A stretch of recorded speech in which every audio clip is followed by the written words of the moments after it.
Alright, चलो ठीक है। सो बच्चों, welcome back to yo yo bio. समझ में आयो। प्रेम रतन धन बायो। आज के बायो क्लास में we will continue with this fantastic chapter that is circulation. Circulation में अगर हम लोग हमारे YouTube के प्लेलिस्ट में भी चेक करें, सो पहला लेक्चर सिर्फ ब्लड पे बेस्ड है, जो कि डिटेल्ड लेक्चर है। सेकेंड लेक्चर ब्लड पर ही बेस्ड है, but NCERT point of view है। उसमें हम लोग ने ब्लड और उसके साथ साथ ब्लड ग्रुप डिस्कस किया था, जो कि हमारा लास्ट लेक्चर था। अब बात ऐसी है बच्चों कि आज का ये लेक्चर स्टार्ट करने से पहले एक छोटा सा इंस्ट्रक्शन है कि मैं इसी YouTube के प्लेलिस्ट में एक शॉर्ट वीडियो डालूंगा ब्लड क्लॉटिंग फैक्टर्स के ऊपर, जो कि आउटसाइड NCERT है, बट येट वो बहुत ही ज्यादा इंपॉर्टेंट है। सो हमारे ब्लड के अंदर 13 अलग अलग तरह के प्रोटीन्स होते हैं, जिसके वजह से हमारा ब्लड क्लॉट होता है। सो हमको वो 13 प्रोटीन्स के नाम एटलीस्ट वाकिफ होने चाहिए। अगर एकदम word to word by heart नहीं है तो एटलीस्ट हम लोग वाकिफ होने चाहिए। वी शुड बी कन्वर्जन की ऐसे केमिकल्स हैं हमारे बॉडी में। सो मैं ना उसका एक शॉर्ट वीडियो अलग से इस प्लेलिस्ट में पोस्ट कर दूंगा। नेक्स्ट, मैंने ऑलरेडी एक वीडियो बना रखा है with respect to how to draw internal structure of heart, यानी डायग्राम रिलेटेड, ठीक है। तो वो भी मैं इसी प्लेलिस्ट में ऑर्गेनाइज कर लूंगा। तो आज जाके मैं 2 वीडियो ऑलरेडी जो मैंने बना के रखी है वो इस प्लेलिस्ट में डालने वाला हूं, सो दैट आज के लेक्चर में मैं सिर्फ कॉन्सेप्ट सिखाऊंगा बच्चों, ताकि क्या है ना, वो डायग्राम वगैरह ये सब करेंगे ना तो अननेसेसरी हमारा टाइम कंजम्पशन हो जाएगा। सो डायग्राम से रिलेटेड कभी भी डाउट होगा तो उसका एक सेपरेट वीडियो मैंने ऑलरेडी फॉर्म करके रखा है, ठीक है। चलो, so let's quickly begin with the topic for today. अभी आज के क्लास में हम लोग सबसे पहले ये समझने वाले हैं कि अगर हमको बॉडी में कहीं पर भी चोट लगती है बेटा, इंजरी को हम लोग हाईफाई लैंग्वेज में क्या बोल सकते हैं बेटा? हाँ। तो देखो ना, कितनी कमाल की बात है। आज के लेक्चर में हम लोग ये सीखेंगे कि अगर मान लेते हैं हमको छोटा सा पिन प्रिक हो गया या छोटा सा कट वुंड हो जाता है, तो हमारे बॉडी का क्या पूरा 5 लीटर ब्लड एक साथ निकल जाएगा क्या? ऐसा यूजुअली होता नहीं है, क्योंकि हमारे ब्लड में एक प्रॉपर्टी है जिसको बोलते हैं ब्लड क्लॉटिंग। क्या कहते हैं बेटा इसको? Blood clotting. सो आज के लेक्चर का सबसे पहला इंपॉर्टेंट सेक्शन रहेगा ब्लड क्लॉटिंग। हम लोग ब्लड क्लॉटिंग के बारे में डिस्कस करेंगे और हम लोग NCERT के सीक्वेंस में ही चल रहे हैं बेटा। लास्ट लेक्चर में हम लोग ने ब्लड ग्रुप डिस्कस किया था, ओके। अभी हम लोग ब्लड क्लॉटिंग डिस्कस करेंगे, फिर लिम्फ पर जाएंगे और उसके बाद सुपर्ब सा हार्ट का इंट्रोडक्शन करेंगे बेटा, ओके। नाउ कुछ MCQ number 1, total quantity of blood in an average adult human is how much? 5 litre. I hope ये सबको मालूम होगा, मैंने पहले के लेक्चर में भी बताया हुआ है बेटा। अच्छा, नेक्स्ट पॉइंट आपके केमिस्ट्री क्लास में भी काम आएगा। pH of human blood is 7.4। कितना मेरा बेटा? 7.4। ओके। नेक्स्ट, ब्लड में से अगर आप क्लॉटिंग फैक्टर्स निकाल लोगे तो बचा कुचा पानी को बोलना है सीरम। ये भी हम लोग डिस्कस कर चुके हैं, ये याद रखो। अगर ब्लड में से आप क्लॉटिंग फैक्टर्स निकाल लोगे ना तो बचा कुचा जो लिक्विड होता है उसको सीरम बोलना है, ओके। अब ब्लड क्लॉटिंग को हाईफाई लैंग्वेज में कोएगुलेशन भी बोलते हैं। सो अगर हम लोग ये कहें कि हमारा ब्लड कोएगुलेट हो गया है, या तो अगर हम लोग ये बोले कि हमारा ब्लड क्लॉट हो चुका है, या तो बेटा अगर हम लोग हिंदी में बात करें कि खून जम गया है, ये तीनों का मीनिंग सेम होता है। शरीर के किसी भी पार्ट पे अगर हमको इंजरी होती है और हम लोग 5 से 6 दिन के बाद देखते हैं, suppose for example if I scrap my skin, और मैंने ना 5 से 6 दिन के बाद देखा कि उस पे रेडिश ब्राउन कलर का थिक स्किन आ चुका है, ओके। यानी कैसा है ना, एकदम रफ अपीयरेंस का एक पपड़ी बन चुका है उसके ऊपर। अब ये सब बनता है ब्लड क्लॉटिंग की वजह से बच्चों। उसका मैकेनिज्म स्टेप बाय स्टेप देखते हैं, और कितनी अच्छी सी बात है मालूम है, सिंपल फ्लोचार्ट की तरह है, ओके। और फिर NCERT का पैराग्राफ पढ़ोगे ना, बहुत इजी लगेगा बेटा। यहां देखो, सो क्लॉटिंग मैकेनिज्म है एग्जाम में अगर ये क्वेश्चन आएगा ना बेटा, जैसा फ्लो चार्ट लिख रहा हूं इसको वर्ड्स में एक्सपांड करने का। अगर हमारे बॉडी में कहीं पर भी इंजरी हुई है, जिसको हम लोग क्या बोल सकते हैं, ट्रॉमा, तो इस इंजरी और ट्रॉमा की वजह से जो भी हमारा इंजर्ड टिश्यू है, इंजर्ड टिश्यू पढ़ पा रहे हैं ना बेटा? हाँ, इंजर्ड टिश्यू से केमिकल निकलेगा जिसका नाम है थ्रोम्बोकाइनेज। मेरे साथ बाय हार्ट करना सब लोग। अभी केमिकल का नाम क्या है? हाँ, ये थ्रोम्बोकाइनेज क्या करता है ना, हमारे ब्लड में ऑलरेडी एक प्रोटीन होता है जिसका नाम है prothrombin.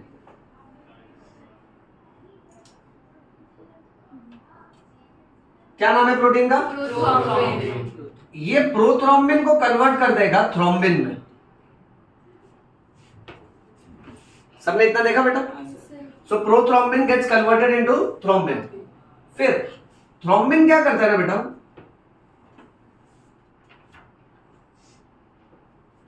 Thrombin in turn will now convert another chemical called as fibrinogen। क्या नाम है बेटा? फाइब्रिनोजेन। फाइब्रिनोजेन कन्वर्ट हो जाता है फाइब्रिन में, और फाइब्रिन जो है वो ढेर सारे फाइबर्स रिलीज करता है। ये सारे फाइबर्स आपस में नेटवर्क लाइक स्ट्रक्चर बनाते हैं जिसको हम लोग बोलेंगे मेश, और इस मेश के ऊपर ढेर सारे प्लेटलेट्स और बाकी के ब्लड सेल्स आके जमा हो जाते हैं। तब जाके हम लोग ये बोलेंगे कि हमारा जो भी जख्म है वो क्या हो चुका है, सील हो चुका है। और जैसे ही हमारा एक बार वुंड सील हो जाता है, सो हमारे जख्म के ऊपर हम लोग नोटिस करते हैं कि रेडिश ब्राउन कलर का स्कम, जिसको हम लोग स्कैब भी बोल सकते हैं, इसी को हम लोग हिंदी में पपड़ी बोलते हैं। सो बेसिकली जो थिक चमड़ी बन जाता है ना बेटा, देखो ना, जैसे अगर चोट लग गई तो 4-5 दिन के बाद आप देखोगे रेडिश ब्राउन कलर का चमड़ी बन जाता है, मोटा सा। और हम लोग भी इतने महान है, हम लोग उसको फिर से खोल देते हैं, फिर से ब्लीडिंग होने लगता है। अब बॉडी क्या करता है मालूम है, वो स्किन बना के क्लोज कर देता है, फिर अंदर रिपेयरिंग का काम कर रहा होता है, बट हम लोग खोल के उसको पूछता है काम हुआ क्या? सो वहां से फिर ब्लड आने लगता है, फिर नया स्किन आता है। अब लॉजिक ये कहता है बच्चों कि समय के अनुसार ये स्किन अपने आप झड़ जाता है, बट हमको उतना सब्र नहीं होता है। सो इसलिए आज के लेक्चर में एक और बात याद रखो कि बॉडी पे कहीं पर भी इंजरी के बाद अगर आपको थिक स्किन बन रहा है ना, तो उसको स्क्रैप मत करो, वो अपने आप शेड ऑफ हो जाएगा। जैसे ही इंटरनल वुंड हील हो जाएगा, बॉडी खुद ही उसको शेड कर देगा। ओके, अच्छा, इसको है ना स्कम या स्कैब बोल सकते हैं बेटा। अब ये सब के पीछे एक बहुत इंपॉर्टेंट, आम चीकू, आम चीकू बोले तो एमसीक्यू। हाँ, एनसीईआरटी लास्ट लाइन में बोलता है कि ब्लड क्लॉटिंग के लिए कौन सा आयन चाहिए? Yes, so calcium ions places very important role in blood clotting. इतना समझा सबको?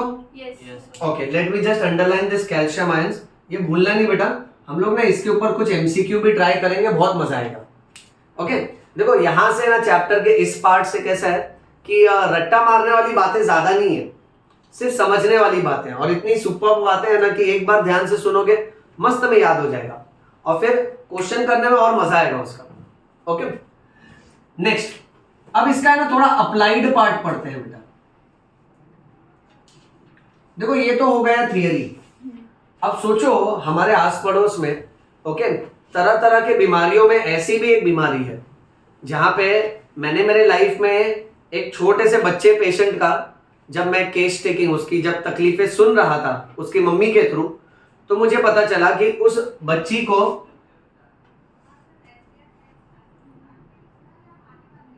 क्या था? पिन मेनिया, तुमको मालूम मेनिया क्या होता है? एनीबडी? नहीं, मेनिया इज नॉट डेफिशिएंसी। अच्छा मैं ग्रामर चेंज करता हूँ। मेनियक सुना है? मेनियक, हाँ मेनियक यानी पागलपन। सोचो इसको पिन मेनिया था, यानी ये बच्ची क्या करती थी मालूम है? ये पिन्स कलेक्ट करती थी। ओके, सेफ्टी पिन है या फिर मान लो छोटा छोटा टाचनी है, ये सब कलेक्ट करके एक बॉटल के अंदर अच्छे से जार के अंदर एक्यूमुलेट करके रखती थी। अब जब फर्दर इन्वेस्टिगेशन हमने किया और उसके केस पेपर को स्टडी किया तो पता चला उस बच्ची को ब्लीडिंग डिसऑर्डर था। ब्लीडिंग डिसऑर्डर इतना बेकार होता है, इस बीमारी को बोलते हैं हीमोफीलिया। सब लोग एकदम ध्यान से सुनो, हम इसको क्या बोलते हैं? अच्छा, अपने बायोलॉजी में कभी भी हीमो वर्ड आएगा ना, हीमो यानी ब्लड और फीलिया मीन्स टू लव, यानी दिस डिजीज लव्स। हाँ, यानी इसमें जितना खून बहेगा पेशेंट का उतना ये बीमारी सीवियर है। अब हीमोफीलिया को इजी लैंग्वेज में हम लोग बोलते हैं ब्लीडर्स डिजीज। कौन सा डिजीज बेटा? Bleeders disease. इसमें सोचो इतना डेंजर है ये कि अगर पेशेंट को छोटा सा भी इंजरी हुआ ना, उसके शरीर से खून हद से ज्यादा निकलेगा। यानी मान लीजिए बेटा, अगर अपने को छोटा सा कट लग गया, या तो सपोज फॉर एग्जांपल कि रेजर से हम सलून में हेयर ड्रेसर्स के पास गए थे तो उसने कट किया, छोटा सा कट हो गया, तो वो क्या करता है? थोड़ी देर के लिए एलम या फिटकरी लगाता है, प्रेस करके रखता है तो ब्लीडिंग रुक जाता है। बट मान लो छोटा सा कट हुआ और आपके शरीर का पूरा 5 लीटर खून बाहर, सुनने में अनबिलीवेबल लगता है ना, राइट? बट ऐसा बीमारी होता है कि पेशेंट को थोड़ा मार लगेगा ना, so the patient will bleed out of proportion. इतना हेवी ब्लीडिंग होएगा कि तुमको विश्वास नहीं होगा कि यार छोटा सा पिन लगा, कट लगा, उसकी वजह से इतना ब्लीडिंग हो गया। अब प्रॉब्लम क्या है मालूम है? ऐसे लोगों का ब्लड क्लॉट ही नहीं करता है बच्चों। क्यों? क्योंकि हीमोफीलिया एक जेनेटिक बीमारी है। सब लोग यहां देखो, इस जेनेटिक डिजीज में पेशेंट के बॉडी में जन्म से क्लॉटिंग फैक्टर बनता ही नहीं है। सो इसके पास होगा क्लॉटिंग फैक्टर्स का डेफिशिएंसी। एक जनरल नॉलेज हम लोग सब लोग याद रखेंगे कि हमारे ब्लड में टोटल कितने क्लॉटिंग फैक्टर्स होते हैं? 13। इसका एक शॉर्ट वीडियो ओके मैं ग्रुप में भी पोस्ट करूंगा और यूट्यूब के प्लेलिस्ट में भी पोस्ट करूंगा, क्योंकि ये आउटसाइड एनसीईआरटी है, बट फिर भी उसका नॉलेज अपने को होना चाहिए बच्चों। टोटल 13 क्लॉटिंग फैक्टर्स होते हैं। इनको सिंपल नेमिंग के हिसाब से फैक्टर 1, फैक्टर 2, फैक्टर 3, फैक्टर 4 ऐसे कर करके फैक्टर 13 तक नाम दिया है। और सारे फैक्टर को इंग्लिश नंबर नहीं, रोमन नंबर से लिखा जाता है। जैसे मेरा बेटा फैक्टर 8, सपोज फैक्टर 9, फैक्टर 11। अब अगर किसी के शरीर में जन्म से फैक्टर 8 नहीं बन रहा है तो उसको होगा बीमारी जिसका नाम है हीमोफीलिया ए। अगर किसी के शरीर में जन्म से फैक्टर 9 नहीं बन रहा है तो उस इंसान को होगा हीमोफीलिया बी। और अगर किसी के बॉडी में फैक्टर 11 नहीं बन रहा है तो उसको होगा हीमोफीलिया सी। बच्चों सीक्वेंस याद रख लो, 8, 9 और 10 नहीं है, 8, 9 और 11 है। ओके, सो ये 3 तरह का पॉसिबिलिटी देखा जाता है। अब इसमें अगर इफ इन केस उसको हीमोफीलिया हुआ ना तो पेशेंट को छोटे मोटे इंजरी में भी खून रुकेगा ही नहीं, अपने को उसको हॉस्पिटल लेकर जाना पड़ेगा और हॉस्पिटल में ब्लड को स्टॉप करने वाले इंजेक्शंस देने पड़ेंगे। ये बात समझे बेटा? अब मेरी बात आगे की तरफ ध्यान से समझना। हाँ, साइड बाय साइड अवस्थी से तुमको ये भी समझाएंगे home methods which will help us to stop bleeding. Different methods to stop bleeding is called as hemostasis. क्या बोलते हैं इसको? हीमो मतलब ब्लड, स्टैसिस और स्टैचू मीन्स टू स्टॉप ना। तो अगर जैसे मान लेते हैं suppose for example let's say Hindi serial सास बहू, राइट? सास is cutting vegetable and while cutting vegetable उसके दिमाग में पिछले जन्म का चल रहा है सब कुछ, सो वो अपना फिंगर कट कर लिया। अच्छा, अब उसने अपना फिंगर कट कर लिया, ध्यान से सुनना, तो उसको ब्लीडिंग होना चालू हुआ। तो ऐसा कोई डे टू डे लाइफ का सिचुएशन हम लोग इमेजिन करते हैं। अब कॉमनेस्ट मिस्टेक नंबर 1, जब भी फिंगर कट होता है ना, सारे सीरियल्स और सारे मूवीज में दिखाया जाता है, then the individual goes like this and they start doing this, that is the first action. Okay, अब मेडिकल साइंस क्या बोलता है कि अगर आपको ऐसे सिचुएशन में हीमोस्टैसिस अचीव करना है, अगर आपको ब्लीडिंग मिनिमाइज करना है, तो rule number 1, you have to apply tight pressure. No doubt जहां से भी ब्लीड हो रहा है ना, उसको आप पहले वॉश कर लो थोड़ा अंडर रनिंग टैप वाटर, उसके बाद ब्लीडिंग एरिया के ऊपर टाइट प्रेशर अप्लाई करो। सेकेंड, वो टाइट प्रेशर अगर आप बर्फ की मदद से अप्लाई करोगे तो सबसे अच्छा होगा।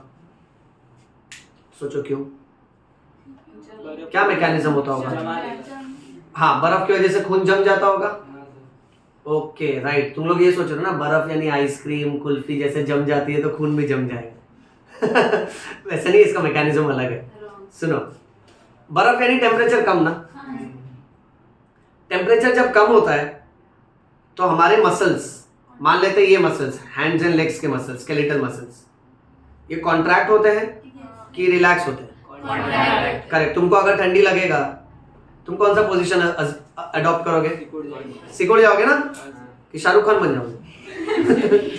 सो हम लोग सब कॉन्ट्रैक्ट करते हैं, राइट? अच्छा, वैसे ही आपकी जो ब्लड वेसल है ना, वो ब्लड वेसल भी बनी है मसल की, हालांकि वो स्केलेटल मसल नहीं है, वो विसरल मसल है। तो उस पर आप जब बर्फ लगाते हो ना, तो ये मसल भी कॉन्ट्रैक्ट होता है। अब कॉन्ट्रैक्ट होने की वजह से इसका कंस्ट्रिक्शन होगा, कंस्ट्रिक्शन होने की वजह से इसका इनर डायमीटर छोटा हो जाएगा, और इनर डायमीटर छोटा हो जाने की वजह से ब्लीडिंग कम होगी। ये समझा? अच्छा, third very important step,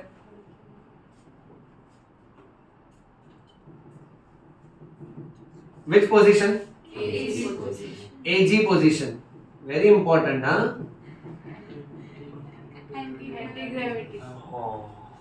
correct. तो अगर मान लेते सास बहू सीरियल, ओके राइट, सासू माँ is cutting the vegetable and she was like, she does this, correct? Now here what we have to remember, point number 1, चिल्लाने का नहीं फालतू जैसा। Point number 2, ये पोजीशन भी गलत है। So rather than this position, क्या पोजीशन assume करना चाहिए?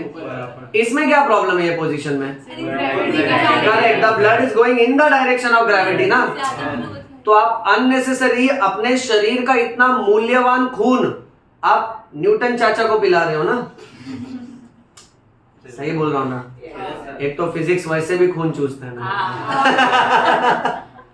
क्या हाँ दुष्ट लोग ना बोला करो, समझे? साइंस स्टूडेंट हो ना, फोकस किया करो। अच्छा, तो सारा खून आपका जा रहा है न्यूटन चाचा के पास, तो ये पोजीशन नहीं लेना चाहिए। तो उसको क्या बोलना चाहिए, क्या करना चाहिए उसको? Anti gravity position. Tarak Mehta का उल्टा चश्मा, चंपकलाल चाचा dance, right? So this is a better position. अच्छा, सेकंड, अब सपोज जहां भी कट है ना, तो आप एक थैली में या फिर एक रुमाल में आप बर्फ ले लीजिए, आप रखो उस पे, उसको दबा के रखो और एंटी ग्रेविटी पोजीशन दो, तो इससे ब्लीडिंग के चांसेस बहुत कम हो जाएंगे। इतना समझा सबको? आगे सुनते जाओ, एक एक पॉइंट ध्यान से सुनते जाना। Now let's say suppose for example, let's take another example. अपना विजय बाइक चला रहा है, गाना गा रहा है, धूम मचा ले। कौन सा गाना गा रहा है? हाँ करेक्ट, क्योंकि अभी अभी हिंदी पिक्चर देख के आया। ओके, थोड़ा आगे गया, उसका धूम मच गया, अब उसका एक्सीडेंट हुआ बेटा, और उसके पैर से बहुत ब्लीडिंग हो रहा है। सब लोग ध्यान से सुनना, हाँ ठीक है? पैर से खून निकल रहा है। अब उसके आजू बाजू में प्रथम और बाकी के उसके फ्रेंड्स थे, तो ये लोग उसको हॉस्पिटल में शिफ्ट कर रहे हैं। अब हम लोग अपने नॉलेज के अनुसार जब उसको हॉस्पिटल ले जा रहे हैं, तो हमसे एक मिस्टेक अनजाने में ये हो जाएगी कि हॉस्पिटल ले जाने के दौरान उसको और ब्लड लॉस हो जाएगा, करेक्ट? तो एटलीस्ट बर्फ अगर नहीं है तो हम लोग कोई ना कोई बड़ा कपड़ा लेके जहां से भी ब्लीड हो रहा है उधर बांध सकते प्रेशर के लिए। अच्छा, बट अब मेरा सवाल बहुत स्पेसिफिक है, ओके? जिसको आएगा पहले हाथ उठाना बेटा। जब इसको हम लोग हॉस्पिटल शिफ्ट कर रहे हैं ना, और इसके पैर से अगर खून आ रहा है, तो कौन से पोजीशन में इसको हॉस्पिटल ले जाना चाहिए? एंटी ग्रेविटी पोजीशन, करेक्ट है, बट कैसे कैसे करेंगे? मान लेते हैं सपोज फॉर एग्जांपल मैंने इसको लेटर से सपोज फॉर एग्जांपल एक एम्बुलेंस में रखा हुआ है, या तो late say suppose for example एक मिनी वैन में रखा हुआ है, तो उसके अंदर मैं इसको बैठा के रखूं, सुला के रखूं, कैसे रखना चाहिए? आपको क्या लगता है? एक एक करके हाथ उठा के बताओ। प्रथम तुम बताओ पहले। सुला के और पैर ऊपर। सुला के रखना चाहिए और पैर ऊपर। Very good. यानी कुछ ऐसा इमेजिन कर रहे हैं, 90 डिग्री। ये देखो, 90 नहीं होने। यही है ना अपना विजय?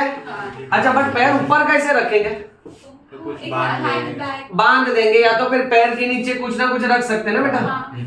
करेक्ट है, राइट? थोड़ा थिकनेस के लिए।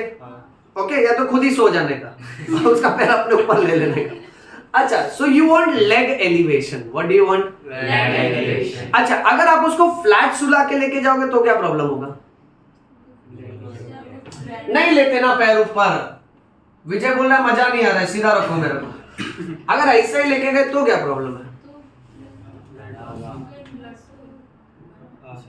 समझ रहे हो क्या? से बहुत खून ऐसा तो नहीं होता है। बाल्टी लगा है, टेंशन मत लो। अगर आप उसको फ्लैट भी ले जाओगे ना तो भी ब्लड लॉस ज्यादा होगा। तो सोचो, अगर आपने उसका पैर ऊपर रखा है ना तो आधे से ज्यादा ब्लड तो नीचे की तरफ ड्रेन करेगा बेटा, तो इसलिए ना ब्लीडिंग का चांसेस कम होगा। ये समझा? बट सिर्फ लेग एलिवेशन, पूरा उसका ऐसा टांग पकड़ के हॉस्पिटल ले लेना। अच्छा, अगर सपोज फॉर एग्जांपल, ध्यान से सुनो, सपोज फॉर एग्जांपल अगर किसी को शोल्डर या गर्दन से ब्लीडिंग हो रहा है तो आप कैसे लेके जाओगे? खड़े करके। हाँ, तो या तो उसको बिठा कर लेके जाओ या तो खड़े करके। करेक्ट है? उसको लेटाने का अब मालूम है, अर्जेंसी में यही मिस्टेक होता है सबसे। अरे खून निकल रहा है, सो जा सो जा सो जा। फिर वो सो ही जाता है, फिर उठता है, हाँ परमानेंट उठता ही नहीं। क्योंकि देखो ना, लॉजिक क्या कह रहा है भाई, गले से ब्लीड हो रहा है तो उसको सुलाएगा तो ब्लड फ्लो और बढ़ेगा ना, तो बेटर है उसको बैठा के रखो। अब मैं तुमको और एक इसका लाइव एग्जांपल बोलता हूँ, ठीक है? In one of the hospitals in Mumbai जहाँ पे मैं एज अ डॉक्टर पोस्टेड था, तो वहाँ क्या हुआ ना कि मैं बेड राउंड्स पे था, तो मैं कुछ पेशेंट्स को देख रहा था। जैसे मैं राउंड फिनिश करके आया तो एक पेशेंट बाहर सोया हुआ था और वो जस्ट आया था। तो मैं बोला ये कभी आया? तो नर्स ने बोला सर मेरे को भी नहीं मालूम। तो मैंने पेशेंट से पूछा तो बोला बस 2 मिनट पहले हुआ। तो फिर जैसे मैंने उससे बात किया, उसको ऑब्जर्व किया, मैंने उसको तुरंत बैठा दिया, क्योंकि मैंने ना उसके नाक में है ना ब्लड देखा था, तो मैं उसको तुरंत फटाफट बैठा दिया। अच्छा, बैठा दिया तो मैं उसको बोला देखो सोने कौन बोला इधर? तो बोलता है सर वो फार्मेसी वाला है ना, जो आपके हॉस्पिटल का दवाई वाला है ना, वो मेरे को देखा, बोला कि अरे डॉक्टर साहब आ रहे, तू सो जा बिंदास आराम से तब तक। तो बाद में पहले उसको स्टेबलाइज किया, उसको नेजल ब्लीड हो रहा था, अब नाक से खून निकला। फार्मेसी वाले को क्या लग रहा है, बेचारे को तकलीफ हो रहा है, ठीक है? Sleeping is the best position. जिंदगी में कभी भी कुछ समझ में नहीं आए तो सो जाओ। करेक्ट? बट मेडिसिन में है ना, जब हम लोग पेशेंट को पोजीशन देते हैं ना तो हम लोग सोचते हैं कि वो परमानेंटली ना सो जाए। ओके, अब ये ऐसा सोएगा तो ये अपना ब्लड अपने विंड पाइप में भी ले सकता है। करेक्ट है? उसके वजह से चोकिंग भी हो सकता है उसको, राइट? उसका विंड पाइप ब्लॉक भी हो सकता है क्योंकि ब्लड क्लॉट्स नीचे जा सकते हैं। सेकंड, सोने की वजह से कैसा है कि बैकग्राउंड में पीछे ही पीछे ज्यादा ब्लड जमा होगा। ओके, अगर वो बैठा रहेगा तो एंटी ग्रेविटी पोजीशन की वजह से ब्लड फ्लो भी कम हो जाएगा, राइट? और उसके वजह से ब्लीडिंग भी कम हो जाता है। सो सबको लाइफ में 3 बात याद रखना है कि कहीं पर भी अगर आप ब्लीडिंग देखो तो आप टाइट प्रेशर अप्लाई करो, आप उसके ऊपर बर्फ अप्लाई करो, और पेशेंट को कौन सा पोजीशन देने का? Anti gravity position. ये समझा? अच्छा, अब मैं तुमसे 2 होमवर्क एक्सपेक्ट करता हूं। होमवर्क नंबर 1, किसी को भी ब्लीडिंग होगा ना तो उसको हल्दी नहीं लगाने का। गजब सर, आप तो ये हमारे होम नॉलेज के खिलाफ जा रहे हो, है ना? घर पे यही हम लोग देखते सुनते हैं ना। देखो बात समझ लो बेटा, किसी को भी अगर चोट लगी है ना तो उसको हल्दी नहीं लगाना चाहिए। छोटे मोटे वुंड्स में लोग हल्दी लगाते हैं, डॉक्टर्स माइंड नहीं करते, बट हल्दी के वजह से फायदा कम नुकसान ज्यादा हो जाता है। तो हल्दी क्यों नहीं लगाना चाहिए, इस पे थोड़ा रिसर्च करो आप लोग। Okay, and you can come back to the comment section, you can post and we can discuss in the classroom as well. Sir अगर एनिमल डॉग को लगाया तो? किसी भी ऑर्गेनिज्म को, okay, because haldi does more harm than good in cases of open wounds. ठीक है, rather मैं तुमसे ये बात बोलूं उसको दूध में हल्दी मिक्स करके पीने को दे देना बाद में चलेगा, बट हल्दी लगाना नहीं। That is first point. देखो कैसा है, इंजरी है, पेशेंट मैनेज कर रहे हैं ना, शादी थोड़ी है कि हल्दी की रस्म है बेटा। So we are going to go slightly against haldi. हाँ, शादी में भी हल्दी लगाते हैं, सुनो बात ध्यान से। शादी से पहले रस्म होती है ना हल्दी, और हल्दी और जख्म, अंडरस्टैंड कि शादी अकेला एक ऐसा प्रथा है जहां पे जख्म से पहले ही आपको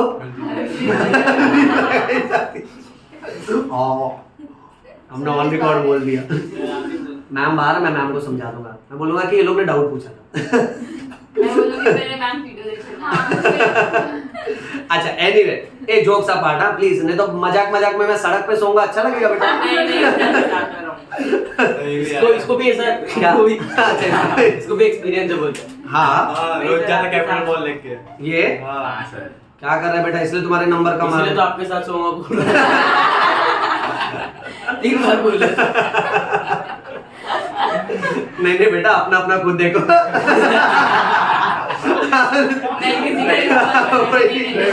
जिंदगी में तकलीफ कम है बेटा, जो दूसरे के फटे में टांग डालो। नहीं बेटा, गलत बात है। Okay. अच्छा बात ध्यान से सुनो। सो पॉइंट नंबर 1, हल्दी नहीं लगाना चाहिए। इस पे हम लोग रिसर्च करेंगे, थोड़ा रीड करेंगे, ठीक है? और सिंपल है, ask Google to Google, Google उगल देगा बेटा।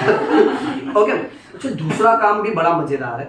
ओके, अगर किसी को पता है तो आंसर मत करना, मैंने कुछ बार क्लास में डिस्कस किया। हीमोफीलिया बी जो है ना, इसको क्रिसमस डिजीज बोलते हैं।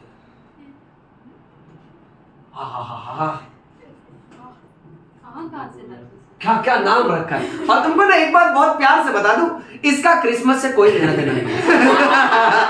ये बहुत इंपॉर्टेंट, बिकॉज ना कभी भी किसी से पूछते ना तो लोग बोलते सर आपने समझाया हीमोफीलिया यानी ब्लीडिंग डिजीज, और इसको क्रिसमस बोलते हैं। शायद सर क्रिसमस के टाइम होता होगा, शायद सेंटा क्लॉज रेड पहनता है, ब्लड भी रेड कलर का है। ऐसे ऐसे सब आने टेढ़े आंसर्स आते हैं। तो मैं पहले ही बता देता हूँ, कोई भी अगर तुमको ब्लॉग वगैरह ये सब मिले जो क्रिसमस से रिलेटेड लिखा है ना, वो सब फेक है, वो रॉन्ग है, क्योंकि इसका क्रिसमस फेस्टिवल से कोई रिलेशन नहीं है। आप लोग इस पे भी रिसर्च करना कि इसको क्रिसमस डिजीज क्यों बोलते हैं, ठीक है? ये 2 काम उधारी रहा बेटा। ओके, अच्छा आगे बढ़ते हैं, टॉपिक को आगे ले चलते हैं बेटा। तो ये सब ओके ब्लीडिंग के लिए सबसे बेस्ट है। प्लस एक और बात है, मैंने लास्ट क्लास में बताया था,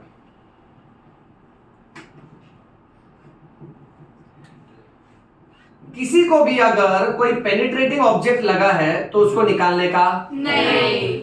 याद है ना topic? Suppose for example let's say Shreyas, ठीक है, श्रेयस ने अमन को चाकू मार दिया। अब ये चाकू गया अंदर सीधा उसके कलेजे में, सपोज फॉर एग्जांपल। ओके, अब जब चेस्ट को पियर्स कर लिया है तो अगर मैं इसको निकालूं तो प्रॉब्लम क्या होगा मालूम है? अंदर कैविटी ओपन हो जाएगा, तो ज्यादा ब्लीडिंग होगा। सो रूल नंबर 1 कि कोई भी अगर पेनिट्रेटिंग ऑब्जेक्ट मान लेते हैं चेस्ट में से ऐसा आर पार भी गया है ना, ओके, सबसे कॉमनेस्ट मिस्टेक हम लोग मूवीज और सीरियल्स में यही देखते हैं कि जो भी उसका शुभ चिंतक है, जैसे हीरो है तो हीरोइन आएगी बोलेगी क्या हुआ, चाकू लगा, रुको मैं मदद करती हूँ, ये इसलिए अरे स्वामी आप तो मर गए। अरे तूने ही मारा है, नहीं निकालने का था, काहे के लिए हाथ लगाया उधर। सो लॉजिक नंबर 1 उन सबको बोलने का, सर्कुलेशन चैप्टर अच्छे से पढ़ के आओ, फिर चाकू को हाथ लगाओ। ओके, चाकू सिर्फ और सिर्फ ऑपरेशन थिएटर में निकलेगा। तुमको मालूम है ऐसे भी ट्रेजेडिक केसेस हुए हैं जहां सोचो suppose for example let's say किसी बिल्डिंग या फिर दीवार से ना रॉड निकल गई, एंड लेट अस से सपोज फॉर एग्जांपल वो रॉड किसी को लग गई, ठीक है, कोई साइकिल वाइकल चला रहा था तो साइकिल दीवार में ठोक दी तो रॉड आर पार हो गई सपोज। तो तुमको मालूम है तो फिर भी है ना उसका ट्रीटमेंट कैसा मालूम है कि आप है ना वो पूरे पेशेंट को बाहर खींच नहीं सकते, क्योंकि अंदर वो कितने बड़े ब्लड वेसल्स को पियर्स किया ना ये अपने को आइडिया नहीं है, नहीं तो ऑन द स्पॉट उसका डेथ होएगा। अब वो जिंदा है, जब तक रॉड अंदर है ना तब तक वो जिंदा और जिंदा रहेगा, कोई टेंशन की बात नहीं। तो आराम से टाइम लेकर पहले है ना वो जो रॉड आर पार जा रही है रॉड को कट करेंगे, फिर वो रॉड के साथ उसको हम लोग हॉस्पिटल लेकर जाएंगे और फिर हॉस्पिटल में अंडर कंट्रोल्ड कंडीशन वो रॉड निकाला जाएगा और ब्लीडिंग को स्टॉप करने वाले इंजेक्शन दिए जाते हैं। सो ये लॉजिक समझा बेटा? देखो छोटा मोटा पेनिट्रेटिंग ऑब्जेक्ट रहेगा ना, let's say suppose for example कांच का टुकड़ा लग गया, कांटा लग गया, तो उसको रखे मत रहेगा, हाँ, उसको निकाल दीजिए। बट बड़ा पेनिट्रेटिंग ऑब्जेक्ट है ना तो उसको नहीं निकालने का, लास्ट डेंजर रूल, अगर आपने निकाल दिया है ना तो फिर भी कोई बात नहीं, वापस से डालने का नहीं। कुछ स्टूडेंट्स ना लेट लतीफ होते हैं, उनको थोड़ा देर से चमकता है।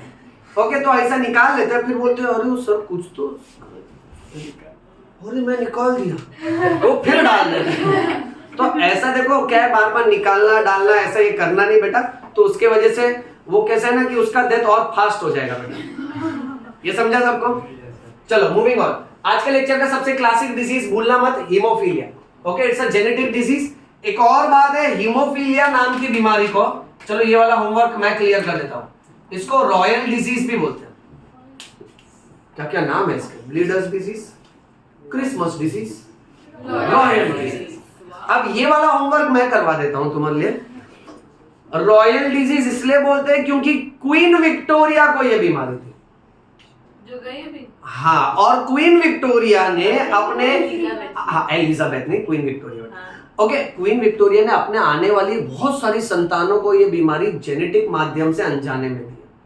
उन सबको बहुत ज्यादा ब्लीडिंग का प्रॉब्लम होता था और उनके फैमिली में मेजॉरिटी लोगों का डेथ भी उसके वजह से हुआ। और क्योंकि वो भाई रॉयल परिवार से है, इसीलिए बीमारी को टैग लग गया एज रॉयल। ये समझे सब लोग? चलो मूविंग ऑन। हमारे बॉडी में जैसे ब्लड है वैसे हमारे बॉडी में एक और पानी है। अच्छा, लिम्फ का एक और नाम है टिश्यू फ्लूइड। शाबाश। लिम्फ का एक और नाम है इंटरस्टिशियल फ्लूइड। सुन रहा है ना तू? टिश्यू फ्लूइड और इंटरस्टिशियल फ्लूइड। अभी इसका लॉजिक काफी थोड़ा अलग चलेगा, ध्यान से देखना बेटा। अब पॉइंट ऐसा है बच्चों कि हमारे बॉडी में सबसे मोटा वाला जो आर्टरी है उसको एओर्टा बोलते हैं। क्या बोलते हैं? एओर्टा डिवाइड हो के पतला पतला ब्लड वेसल बनाता है जिसको आर्टरी बोलते हैं। आर्टरी डिवाइड होके और पतला ब्लड वेसल बनाता है जिसको आर्टीरियोल्स बोलते हैं। आर्टीरियोल्स फिर डिवाइड होके सबसे पतला ब्लड वेसल बनाते हैं जिसको कहते हैं, हाँ, कैपिलरीज। सिंगल रहा तो कैपिलरी। फिर बहुत सारे कैपिलरीज अब डिवाइड नहीं होंगे, अब ये यूनाइट होंगे। प्लस लिख रहा हूं बेटा, देख रहे हैं ना सब? तब जाके ये बनाते हैं पतली वाली ब्लड वेसल जिसको बोलते हैं वेन्यूल्स। वेन्यूल्स आपस में फ्यूज होते हैं और बनाते हैं वेन्स, और सारे के सारे वेन्स वापस से आपस में जुड़ जाते हैं और सबसे मोटा वेन बनाते हैं जिसको बोलते हैं इंफीरियर वेना केवा। क्या बोलते हैं? 2 MCQ कवर हो गया मेरे सारे बच्चों को। अभी ये हमेशा याद रहना चाहिए, बॉडी का लार्जेस्ट आर्टरी कौन है? एओर्टा। एओर्टा बोलना सीखो। हिंदी में कैसे हम लोग बोलते हैं ए लोटा वैसे ही है एओर्टा। और इसका क्या फुल फॉर्म बोला? याद हो गया ना एक बार में? बस बहुत बादाम बच गया बेटा, एक बार में याद कर लिया। लोग बायो पढ़ने के लिए बहुत बादाम बहुत कुछ खाते हैं बेटा, हम लोग सिर्फ अपना पैशन खाते हैं। रिमेंबर, ओके, एक ही बार में पकड़ लेने का। Inferior vena cava, also called as largest vein. अब लिम्फ का कॉन्सेप्ट ध्यान से देखना बेटा। सबसे थिनेस्ट ब्लड वेसल होते हैं कैपिलरी। अब जब भी ब्लड ना कैपिलरी से फ्लो हो रहा होता है, लेट अस से सपोज फॉर एग्जांपल ये कैपिलरी है, कैपिलरी के आजू बाजू में सेल्स होते हैं। जो सेल्स में ड्रॉ कर रहा हूं वो कैपिलरी के दोनों भी साइड, ऊपर वाले साइड नहीं ड्रॉ कर रहा हूं, ठीक है? तुम लोग ये अज्यूम करो ये सब तरफ रहेंगे बेटा। अब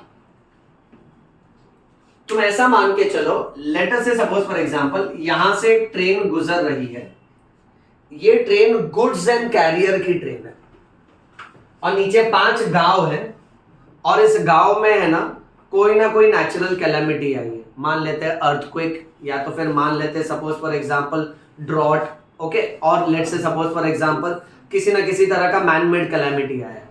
तो गांव में है ना लोगों को खाने पीने का बहुत जरूरत है। सो ऊपर से जो ट्रेन जा रही है ना, ये गुड्स एंड कैरियर की ट्रेन है। वो ट्रेन क्या करती है ना, जब वो गांव के रास्ते से गुजरती है ना, तो उसके पास जितना भी बिस्किट का पैकेट है वो सब थ्रो कर देती है ताकि लोग आपस में डिस्ट्रीब्यूट कर लेंगे। प्लस ऑक्सीजन के जितने भी सिलेंडर है वो ऑक्सीजन के सिलेंडर भी फेंक देती है ताकि जिसको ब्रीदिंग प्रॉब्लम हो रहा है उनका इलाज हो सके। अब बच्चों आप लोग ये सोचो कि ये जो गुड्स एंड कैरियर की ट्रेन है ये एक्चुअली ब्लड है, और ये ब्लड जब भी किसमें से फ्लो हो रहा है बेटा, कैपिलरी से। तो ब्लड क्या करता है मालूम है, कैपिलरी की दीवारें बहुत पतली पतली होती हैं, सो उन दीवारों के आर पार ब्लड अपना आधे से ज्यादा लिक्विड फेंक देता है, और वो लिक्विड इन सेल्स के बीच में जो जगह है उधर जाके जमा हो जाता है। बेटा लॉजिक एकदम ध्यान से सुनना, बहुत जबरदस्त टॉपिक है बेटा। अब हम लोग हमारे बायोलॉजी में जानते हैं that group of cell is called as tissue, correct है बेटा। तो टिश्यू में जो पानी जमा हो गया है उस पानी को हम लोग टिश्यू फ्लूइड बोल सकते हैं। हाँ। इसी को मैं इंटरस्टिशियल फ्लूइड भी बोल सकता हूं क्योंकि दो सेल्स के बीच का पानी है। हाँ। अच्छा, अब इस पानी के अंदर glucose, proteins, amino acids, vitamins यानी खाने पीने का सामान है, प्लस इसके अंदर थोड़ा बहुत यूजफुल गैस भी है।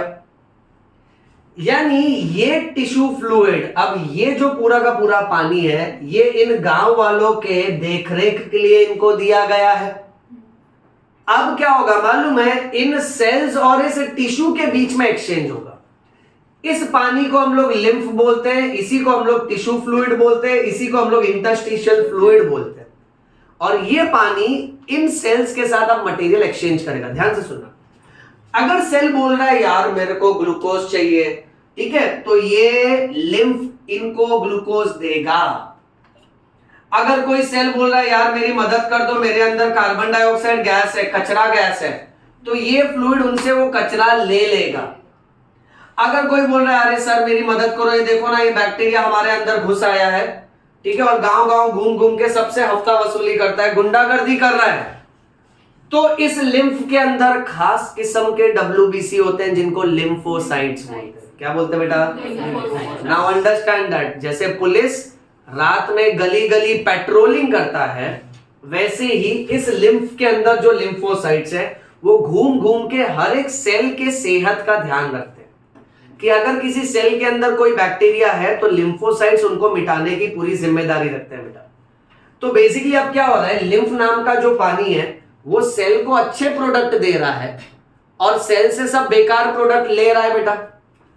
फिर कहानी आगे बढ़ती है कि ये सारा का सारा जो लिम्फ है, ये जो पानी है, अल्टीमेटली इस पानी को ले जाने के लिए जो मोटी सी पाइप होती है, जैसे ब्लड को ले जाने के लिए ब्लड वेसल्स होते हैं, वैसे ही लिम्फ को ले जाने के लिए क्या होगा, लिम्फ वेसल्स। ये समझा सबको? ओके बच्चों, एक एक पॉइंटर बोल रहा हूं, ध्यान से सुनना।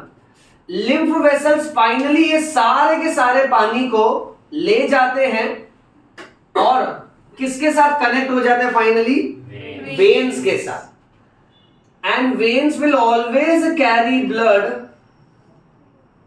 Towards the heart.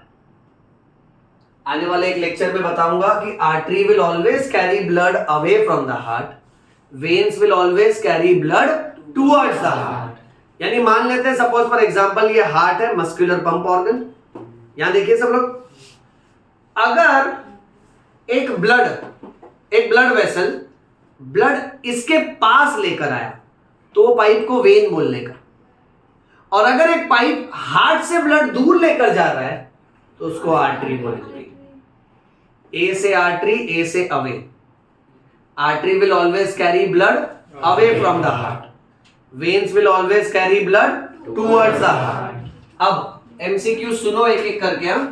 MCQ number 1, lymph ultimately बना किससे? ब्लड से।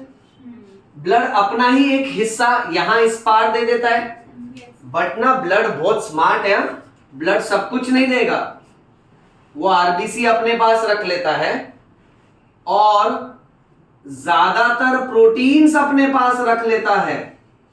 यानी गारंटेड कोई ना कोई एमसीक्यू में तुमसे यह सवाल किया जाएगा कि लिम्फ और ब्लड में क्या डिफरेंस है। तो याद रखना कि लिम्फ नाम का जो पानी है, ओके, ये कलरलेस होता है। हमारा ब्लड रेड कलर का होता है, क्योंकि ब्लड सब कुछ दे देगा बट आरबीसी देता नहीं है। हाँ, तो लिम्फ के अंदर आरबीसी नहीं होता है बेटा। ओके, सो लिम्फ कलरलेस है बिकॉज मैं यहां शॉर्ट में लिख रहा हूं क्योंकि आरबीसी क्या है बेटा, एब्सेंट है। दूसरी बात, लिम्फ में भी प्रोटीन होगा बट लिम्फ में जो प्रोटीन की मात्रा है वो कंपैरेटिवली कम है, और ब्लड में जो प्रोटीन की मात्रा है वो कंपैरेटिवली ज्यादा है। दूसरा, ब्लड का डायरेक्शन कैसा भी हो सकता है। ब्लड अगर वेन में है तो it will come towards the heart, blood अगर आर्टरी में है so it will go away from the heart, but lymph always flows in one direction.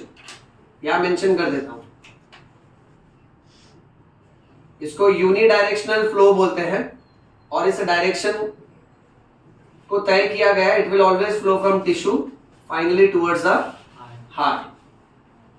So lymph has one direction flow, that is from tissues towards the heart. ये point देखा सबने बेटा? अच्छा, lastly ये जो lymph vessels है ना, इनके आजू बाजू में छोटी छोटी गांठ होती है बेटा। You will find a tiny swelling. जितने भी लिम्फ वेसल्स है ना हमारे बॉडी में, सो this is like let's say a western express highway, और उसके आजू बाजू में पुलिस का नाकाबंदी है। ये जो पुलिस के चेक पोस्ट है ना, छोटे छोटे लंप जो है, इसको बोलना है लिम्फ नोड्स। क्या बोलना है बेटा? Lymph nodes. और लिम्फ नोड्स के अंदर बहुत सारे डब्ल्यूबीसी भरे हुए। देखो यहां एक आधा डब्ल्यूबीसी घूमता रहेगा, यानी पुलिस जब पेट्रोलिंग कर रहे हैं तो बेचारा वो बाइक पे एक दो पुलिस वाला घूमेगा, बट पुलिस स्टेशन के अंदर तो भर भर के पुलिस वाला होगा ना, राइट? सो लिम्फ वेसल्स है ना, ये क्या करता है, लिम्फ क्या करता है, हर सेल में से कार्बन डाइऑक्साइड कचरा ले लेता है। तो बोलता है अच्छा तेरे पास बैक्टीरिया है, ये तेरे को परेशान कर रहा है, रुक मैं इसको लेके जाता हूँ चौकी में।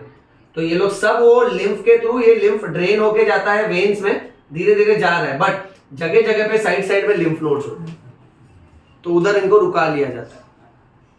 जस्ट लाइक पुलिस ऑफिसर, गाड़ी रुका था ना, ये थांबा, एक ले ये लाइसेंस, पेपर, ठीक है, सब चेकअप करेगा, फिर देखता है बैक्टीरिया हमारे बॉडी में, हमसे पूछे बिना। तो ये पुलिस वाला, ये लिम्फोसाइट दूसरे को बोलता है इसको ऑफिस में बुलाया जाए, तो ये लेके जाता है ऑफिस में। अब बैक्टीरिया बड़ा चौड़ा होके जाता है, वो भी बोलता है क्या करेंगे अल्लाह। तो जैसे लिम्फ नोड में जाता है तो देखता है ढेर सारा पुलिस, सीधा सिंघम पिक्चर लास्ट सीन चालू हो जाता है। तो बाबा रे बाबा, इतना सारा पुलिस, अभी तो मैं मंत्री बना भी नहीं रहे, अभी वेलकम करने आ गए सबके सब। तो उधर लिम्फोसाइट्स बहुत गुस्से में रहते हैं, बोलते सर ये वही बैक्टीरिया जिसने ना इस गांव में तबाही मचाई है सर, आधे से ज़्यादा ग्लूकोज खा गया है, ठीक है, न्यूट्रिएंट्स भी खाता है, इन्फ्लेमेशन भी कर रहा है, सूजन भी कर रहा है सर, इसी की वजह से पेन भी हो रहा है, प्रॉब्लम भी हो रहा है। तो दूसरा बोलता है तो क्या करे, इसको मार दे, एक काम करते सामने वाली बिल्डिंग से फेंक देते हैं। तो नहीं सर, सामने वाली बिल्डिंग से फेंकेंगे 3 माले का, मरेगा नहीं सर, 2 बार फेंकना पड़ेगा। तो एक काम करते सर, इसको लटका देते हैं, तो क्या वो ऐसा ओ मार्क है? तो बैक्टीरिया डरने लगता है, बोलता है क्या तुम लोग मेरा प्लानिंग कर रहा है, वी मार्क ओ मार्क फेंक दो करके, बैक्टीरिया मेरा भी इज्जत है, मैं भी गुंडा है करके। तो फिर बाद में जाके वो मेन डब्ल्यूबीसी को बोलता है, मेच्योर डब्ल्यूबीसी, सबसे मेच्योर लिम्फोसाइट्स को, एसीपी साहब सुनो ना, ये लोग देखो ना क्या प्लानिंग कर रहा है करके। तो एसीपी बोलता है कहाँ है एसीपी साहब? एसीपी साहब तो सो रहे हैं, हाई ब्लड प्रेशर की गोली लेके सो रहे हैं। और फिर बाद में one of the police officer से एएमएस आता माजी, और फिर ये लोग धोते हैं उसको। लिम्फ नोड्स के अंदर जो धुलाई होती है ना, that is typically like a police station के अंदर की धुलाई। अब बैक्टीरिया उधर बहुत मार खाता है, बट ऐसा जरूरी नहीं कि हर बार हम ही जीते, ये भी याद रखना बेटा। ओके, कुछ कुछ बैक्टीरिया, कुछ कुछ इन्फेक्शन बहुत ताकतवर होते हैं बेटा, उनके वजह से हमारे लिम्फ नोड्स पे सूजन आ सकता है। अगर लिम्फ नोड्स पे सूजन आया तो उसको बोलने का लिम्फेडिनाइटिस। क्या बोलने का? Lymphadeninitis. तुम जानते हो आइटिस मतलब Inflammation. Inflammation. Okay, lymph node पे सूजन। अच्छा, दूसरा एक कीड़ा है जिसका नाम है फाइलेरियल वर्म। इस कीड़े के वजह से एक बीमारी होती है जिसको बोलते हैं filariasis. Filariasis is also called as हाँ। क्या होता है इसमें? पैर सूज जाता है ना, लय जौड़िया पाड़िया एकदम, और सूज के हाथी के पैर की तरह रिजेंबल करने लगता है, इसलिए इसको हिंदी में बोलते हैं हाथी पैर। बराबर ना? हाथी पाव मत बोलना बेटा, लोग सोचते हैं वड़ा पाव, समोसा पाव, हाथी हाथी पैर। Okay, that is filariasis, also called as elephantiasis. Language सुनो, इसमें patient will have lymphedema. Edema. Edema का मीनिंग इज स्वेलिंग। बहुत ज्यादा लिम्फ जमा हो जाएगा, पानी जमा हो जाता है, उसके वजह से पैर सूजता है। शुरुआती में टैबलेट से इलाज हो जाता है, बट जैसे जैसे बीमारी आगे बढ़ती है और साइज काफी ज्यादा बढ़ चुका होता है ना, तो इसमें ऑपरेशन ही करवाना पड़ता है। ये समझे बच्चों? चलिए अब फटाफट नेक्स्ट प्रेजेंटेशन पे चलते हैं। इसको क्लिक कर लो पहले। सर वो पिन में नहीं आने का क्या हुआ फिर लड़की का? हाँ राइट, अब उसको हीमोफीलिया था एंड दैट पेशेंट, इसमें ना यूजुअली कैसे है, विटामिन के का इंजेक्शन देते हैं ताकि ब्लीडिंग जल्दी से जल्दी सिक्योर हो जाए, और लॉन्ग टर्म के लिए वो पेशेंट होम्योपैथिक ट्रीटमेंट में थी, सो दैट जितनी भी लंबी बीमारियां होती हैं ना, जो क्रॉनिक केसेस होते हैं, उसको जड़ से निकालने के लिए homeopathy becomes as one of the good option, definitely with preventive measures keeping in background बेटा। ओके, सो उस टाइम पे उसके ब्लीडिंग को स्टॉप करने के लिए उसको कुछ इंजेक्शंस दिए थे, बट उसके बाद जैसे वो स्टेबलाइज हो गई थी ना, she was kept on homeopathic treatment. Okay, चलिए अब मैं इसको रब करता हूं, हम लोग नेक्स्ट पार्ट पे चलते हैं। एक और डाउट, बोलो बेटा। जो बीमारी होती है मम्स जिसको बोलते हैं, उसमें भी तो सर स्वेलिंग ही होती है ना? हाँ, तो बट उसके मम्स थोड़ा अलग हो जाएगा बेटा। मम्स में क्या होता है मालूम है? गाल में एक ग्लैंड है जिसको बोलते हैं पैरोटिड ग्लैंड। क्या बोलते हैं? वो सलाइवरी ग्लैंड है, उसमें सूजन आता है ना, तो उसको मम्स बोलते हैं। ओके, उसको इजी लैंग्वेज में पैरोटिड आइटिस भी बोल सकते हैं। अच्छा चलिए, अभी हम लोग ना हार्ट के बारे में पढ़ेंगे, और इससे पहले मैं तुमको हार्ट से रिलेटेड पॉइंट सिखाऊं, पहले मैं तुम लोग से सुनना चाहूंगा कि तुमको हार्ट से रिलेटेड क्या क्या बेसिक इंफॉर्मेशन मालूम है। सबको पहली बात तो हार्ट ऐसा नहीं होता। हाँ, ये तो पहला पॉइंट बहुत इंपॉर्टेंट और है। बहुत डेंजरस है।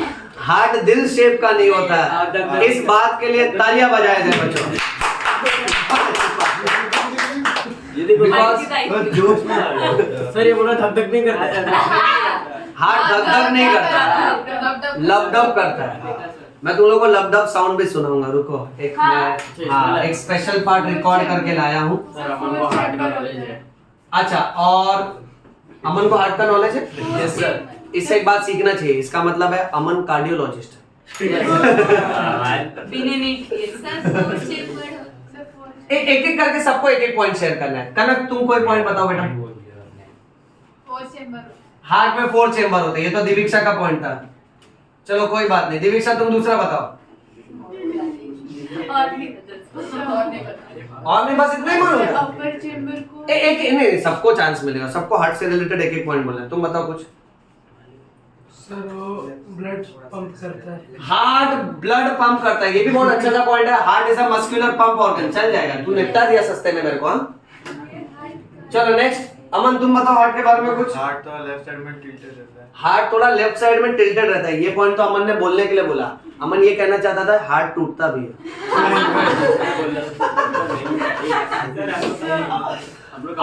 अमन इसको टेलीपैथी बोलते हैं। तो कुछ नहीं भी बोलेगा ना तो भी मैं तेरे मन की बात सुन सकता हूँ बेटा।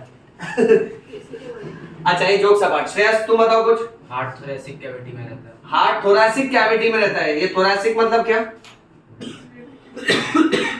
अपर लंग्स के बीच में। हाँ, 2 लंग्स के बीच में, यानी चेस्ट में। ये सब लोग ध्यान से सुनना, ये लास्ट प्रेजेंटेशन बहुत इंपॉर्टेंट है। इससे पहले मैं तुम्हारा नॉलेज पहले एक बार चेक कर लेता हूँ तुमको कितना मालूम है, फिर लेवल अप करेंगे। प्रथम तुम कुछ बताओ। सर उसमें आर्टिकल रहता है, ये अच्छा अच्छा अच्छा, उसको एट्रिया बोलते हैं। एट्रियम। हाँ, दो अपर चेम्बर को एट्रियम बोलते हैं। तुम बताओ बेटा। कार्डियक मसल का बना है। हार्ट कार्डियक मसल, ताली बजाओ। बहुत अच्छा बोला, इसने 11th का पॉइंट रिपीट मार दिया, है ना? चल जाएगा, कोई बात नहीं बेटा। हार्ट के डॉक्टर को कार्डियोलॉजिस्ट बोलते हैं। मेरा ही पॉइंट वापस भेजा मेरे को। सर मैं ये कोई बात नहीं, बट ठीक है, that was a good attempt. अब तुम बताओ कुछ। सर मैं नहीं मालूम, कोई बात नहीं, तुम सर, बताओ। आ रहा रुको एक मिनट। विजय, हार्ट के बारे में अपने दिल का हाल सुनाओ कुछ। बोलो, दिल तो बच्चा है। हाँ बोल बोल बोल बोल, मस्त मस्त। हार्ट में अटैक आता है उसको हार्ट अटैक बोलते हैं वो।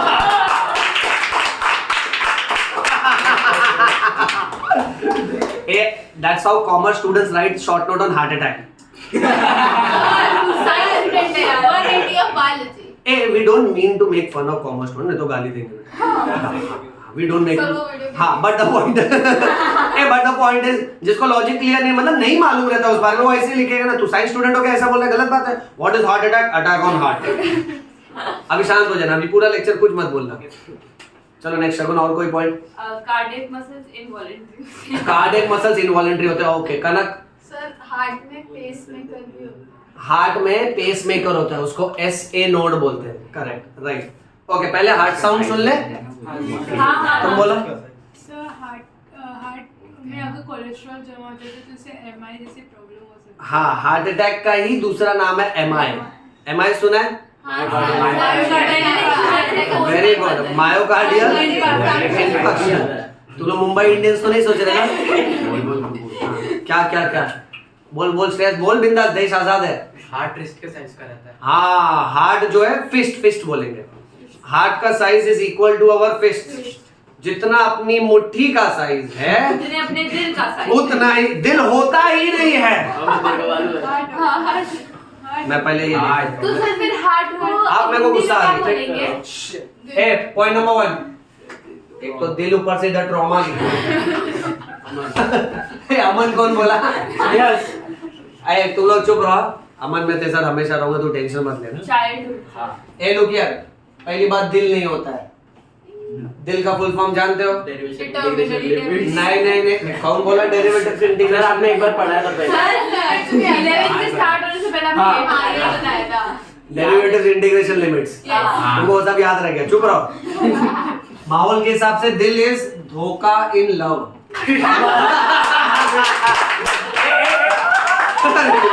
सबको मारेगा, सुना नहीं उसको, बहुत अच्छा है वो, प्लीज। हाँ बायो क्लास में कभी भी दिल वर्ड का इस्तेमाल मत किया करो। चलो पहले हम लोग ना हार्ट साउंड सुनेंगे बेटा। हाँ सर। सब रेडी है? 5 6 7 गो।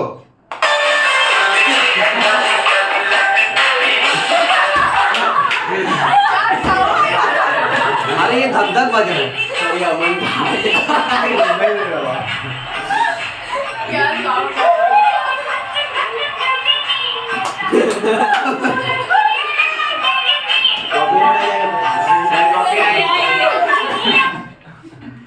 जनहित में जारी, हार्ट साउंड्स आर नॉट धक धक। पहले गलत जो पढ़ा उसको निकाल लें। हार्ट साउंड डाला तो धक धक वाले वीडियो आ रहे हैं। क्या ना यूट्यूब भी एड़ा हो गया। रुको दूसरा निकालते कुछ अच्छा वाला, एक्चुअल वाला। हाँ, साइंटिफिक लब्ड। ए शांत हो जाए एकदम। हाँ सुनाई दे रहा है?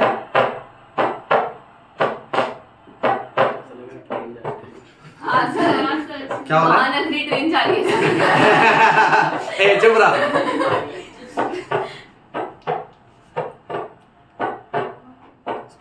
इसको हम लोग है ना ये स्टेथोस्कोप पे सुनेंगे, थोड़ा हल्के से सुनाई देगा, बट ये आवाज को अच्छे से याद कर लो। सर एक बार स्पीकर निकाल के कर रहे हैं। तो नहीं सुनाई देगा, बहुत लाइट है। एक मिनट। एक सेकंड ट्राई कर दो क्या दिया? बिना स्पीकर के।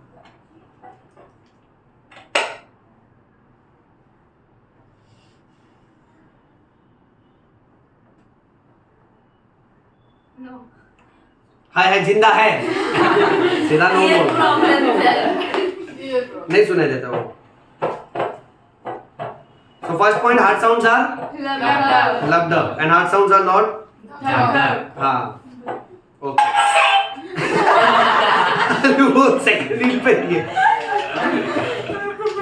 ओके चलो let's come back okay heart से रिलेटेड और कोई पॉइंट तुमको मालूम है सर आयोटा इज द मतलब उस सबसे बड़ी आर्टरी है लार्जेस्ट आर्टरी आर्टरी है जो लंग्स से ब्लड अपने नहीं हाँ लंग्स से हार्ट तक ब्लड ले गया वो पल्मोनरी है वो थोड़ी देर में डिस्कस करेंगे एओर्टा लार्जेस्ट आर्टरी फिलहाल ये याद रखो इंफीरियर वेना के बाद लार्जेस्ट वेन है चलो अब स्टेप बाय स्टेप है जितने पॉइंट्स तुमने बताए वो भी लिखता हूं और जो पॉइंट्स तुमको नहीं पता है वो भी लिखूंगा ठीक है सब लोग चलो बोर्ड पे ध्यान दो now we are starting with this fantastic wild organ called as heart why wild जंगली अरे तुम अमन की तरफ क्यों ये करते रहते हो यार देखो it is called as wild organ because it is placed in a cage अब केज में पिंजरे में किसको रखते हैं जंगली जानवर को रखते हैं ना बेटा हाँ तो दिल तो जंगली है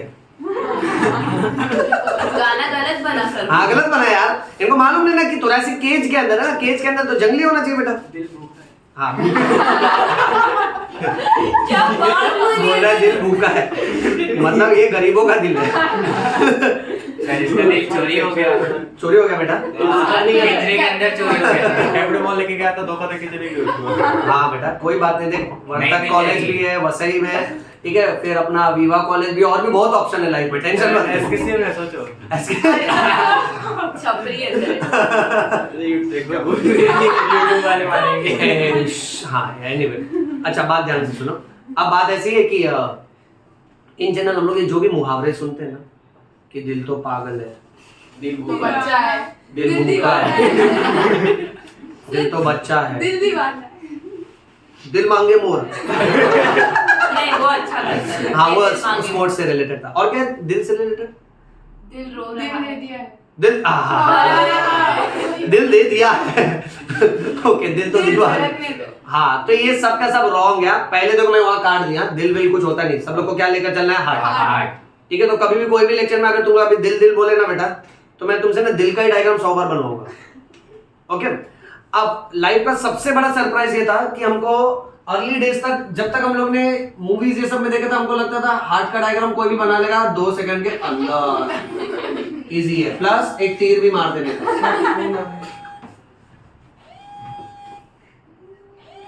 फोन बाद में अटेंड करते हैं ओके तो हार्ट ऐसा होता नहीं है अभी हार्ट का एक्चुअल डायग्राम कैसा है उससे रिलेटेड हम लोग एक अलग वीडियो पोस्ट करेंगे ठीक है पहले हार्ट का डेफिनेशन चालू करते हैं इन्होंने डेफिनेशन बहुत अच्छा बोला था heart is a muscular pump organ बोलो यस और नो हाँ so heart is a muscular pump और गन वाओ चलो नेक्स्ट सच्चे अच्छा किसी को हार्ट का वजन मालूम है कितना होता है अंदाज चलो ना गोली लगाओ ना 2 किलो 2 किलो ये बड़े दिल वाले हैं इतना ज्यादा नहीं होता है बेटा अब कोई गैस नहीं करना मैं पागल हो गया पहली गैस में पागल हो गया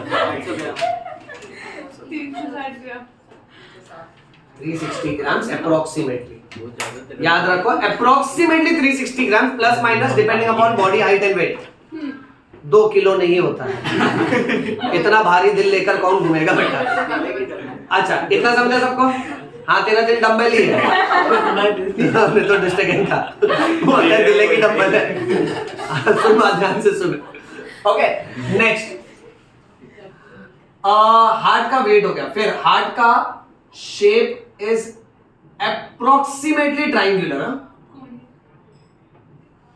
इस ट्राइंगल में बेस ऊपर की तरफ है अपेक्स नीचे की तरफ है ध्यान से सुनना बेटा ये ब्रॉड वाले पार्ट को बेस बोलेंगे नैरो वाले पार्ट को अपेक्स बोलेंगे और जो अपेक्स है ना वो स्लाइटली कौन से साइड को टिल्टेड है लेफ्ट साइड लेफ्ट साइड को इतना समझा नेक्स्ट पॉइंट बहुत डेंजर है बेटा position of heart human heart is present in thoracic cavity ये मैं तुमको एकदम हाई-फाई लैंग्वेज सिखा रहा हूं हाँ सर हाँ तुमको है ना एकदम टेक्निकल टर्म्स बताता हूं ध्यान से सुना human heart is present in thoracic cavity thoracic cavity के अंदर भी जो जगह है ना जहां पर हार्ट बैठा है उसको बोलते हैं मीडियास्टिनम। क्या बोलते हैं? अच्छा, इन बिटवीन टू लंग्स एक जरूरी बात बोलूं, हाँ sir. Our heart is situated exactly at the centre. लोगों को ना ये बहुत गलत अफवाह है, लोगों को लगता है कि हार्ट ना लेफ्ट साइड पर है। ऐसा नहीं, हार्ट देखो यहाँ दो तरफ लंग्स एकदम सेंटर में बैठा हुआ है। So heart is present exactly at the centre in between the two lungs. अगर हार्ट लेफ्ट साइड को होगा तो लेफ्ट लंग्स क्या बाहर आएगा क्या बेटा? तुम लॉजिक समझ रहे हो ना, दो लंग्स के बीच में है तो हार्ट सेंटर में होता है, सिर्फ उसका जो लास्ट का कोनिकल टिप है ना वो लेफ्ट साइड को टिल्टेड होता है, थोड़ा पॉइंटेड होता है। यानी जैसे तुम बैठे हो ना, तुम्हारे चेस्ट के अंदर हार्ट का ये जो अपेक्स है, नीचे वाला अपेक्स, ये नीचे को पॉइंट नहीं करेगा, सिर्फ ये लेफ्ट को पॉइंट करेगा। बट हार्ट पूरा लेफ्ट साइड को नहीं, हार्ट सेंटर में है। बताइए मेरी बात समझिए सबको? ओके, खत्म नहीं हुआ है, पोजीशन और है, सुनो। Heart is present in thoracic cavity in a space called mediastinum. Suppose for example तुम तुम्हारे दोस्त का दिल निकाल लिया बाहर, for example, with permission because bio people are so दोस्त का चेस्ट ओपन करेंगे, जय हनुमान, ओके, और फिर अंदर से हार्ट निकाल बाहर। यार दिख रहा बेटा? हाँ बोलने का ना, हाँ तुरंत हाँ बोलने का, एक्सेप्ट ही नहीं कर रहा, बोला नहीं। हाँ अभी हार्ट बीट कर रहा है, इसको मारते हैं, हाँ, बंद हो गया, ओके। अब पॉइंट ऐसा है ना कि जब हार्ट को मैं बाहर निकालना है तो चेस्ट के अंदर जो एम्प्टी स्पेस रह गया ना उसको मीडियास्टिनम बोलने का। क्या बोलने का? Okay, in between the two lungs exactly at the centre, broad base is pointing upwards and the narrow apex is pointing downwards. Grammar सुनो, broad base is upwards and narrow apex is pointing downwards and towards which side? Left side. एक बहुत कमाल की बात है बच्चों कि ICU में अगर इमरजेंसी पॉइंट ऑफ व्यू कोई पेशेंट बेहोश हो गया है, उसका हार्ट नहीं काम कर रहा है, डॉक्टर्स सब कुछ ट्राई कर चुके हैं, one of the urgent intervention which is done is doctor takes one injection and gives it directly into the heart of the patient. That injection is called as adrenaline. क्या नाम है? Adrenaline heart beat बढ़ाता है, तो किसी का heart rate बहुत slow हो गया और स्टॉप हो गया, देन उसके लिए डॉक्टर्स को ट्रेन किया जाता है, डॉक्टर्स एग्जैक्टली इस सेक्शन में उसको इंजेक्ट करते हैं। इमेजिन उस टाइम पे ना एक आईसीयू की कहावत होती है कि एड्रीनालिन, एड्रीनालिन का दूसरा नाम है एपिनेफ्रिन। क्या नाम है? एपिनेफ्रिन। हाँ, एड्रीनालिन दैट इज एपिनेफ्रिन नाम का केमिकल हर आईसीयू के ट्रॉली पे होना ही चाहिए वो इंजेक्शन। ऐसा ना हो कि पेशेंट आया, उसका हार्ट बीट बंद हो गया, हम इंजेक्शन भरते रह गए, तब तक तो फोटो दीवार पे आ जाएगा ना। हार और अगरबत्ती के साथ बेटा, बताइए ब्रांड बताइए, कौन सी अगरबत्ती ले?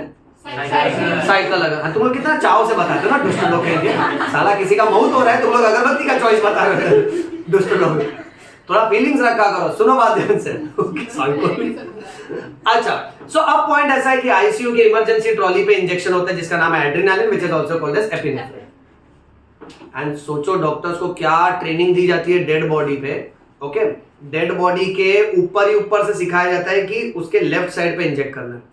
आईसीयू में आई स्टिल रिमेंबर दैट कि when we were posted in ICU of Bombay side hospitals, okay, वहां पे एक सीनियर इंटेंसिविस्ट थे। ओके, अब पॉइंट ऐसा है कि वो बहुत ही ज्यादा एजेड थे, और जब हमारा आईसीयू का फर्स्ट डे था ना, हम लोग बहुत एक्साइटेड थे कि वी आर डॉक्टर्स, सब फ्रेंड्स हो गए, doctor doctor doctor doctors doctors, आज जाएंगे जान बचाएंगे। अब जैसे आईसीयू में गए तो वहां वो सीनियर डॉक्टर थोड़े स्ट्रिक्ट थे, तो नर्सेस ने बोला देखो तुम लोग का फर्स्ट डे है, तुम लोग ना फालतू इधर उधर कुछ टच मत करना, ठीक है? वो सर भड़क जाते हैं, ऑफिसर सबको डांटेंगे। हम लोग ओके नर्स, हम लोग दूर से ही ऑब्जर्व करेंगे। तो हम लोग सब पेशेंट को देख रहे थे, उनकी फाइल पढ़ रहे थे। अब बात कैसी है मालूम है? उसमें एक छोटा सा पॉइंट है, कि यूजुअली ना जब मेडिकल कॉलेजेस में एग्जाम्स हो जाती हैं, रिजल्ट आ जाता है ना, तो रिजल्ट के बाद है ना कम से कम 5 से 7 दिन मजा आता है हॉस्पिटल्स में, क्योंकि हर डॉक्टर को पता रहता है कि ये 3rd ईयर का है, ये 2nd ईयर का है, तो उनको पता है रिजल्ट आया तो पूछते हैं कितना आया, तेरे को कितना आया, ऐसा। और उसमें तुम्हारे सर ना ओके बैच के रैंकर थे, so I was a batch ranker. कभी भी ऐसे रिजल्ट आता था तो मैं टॉप किया करता था।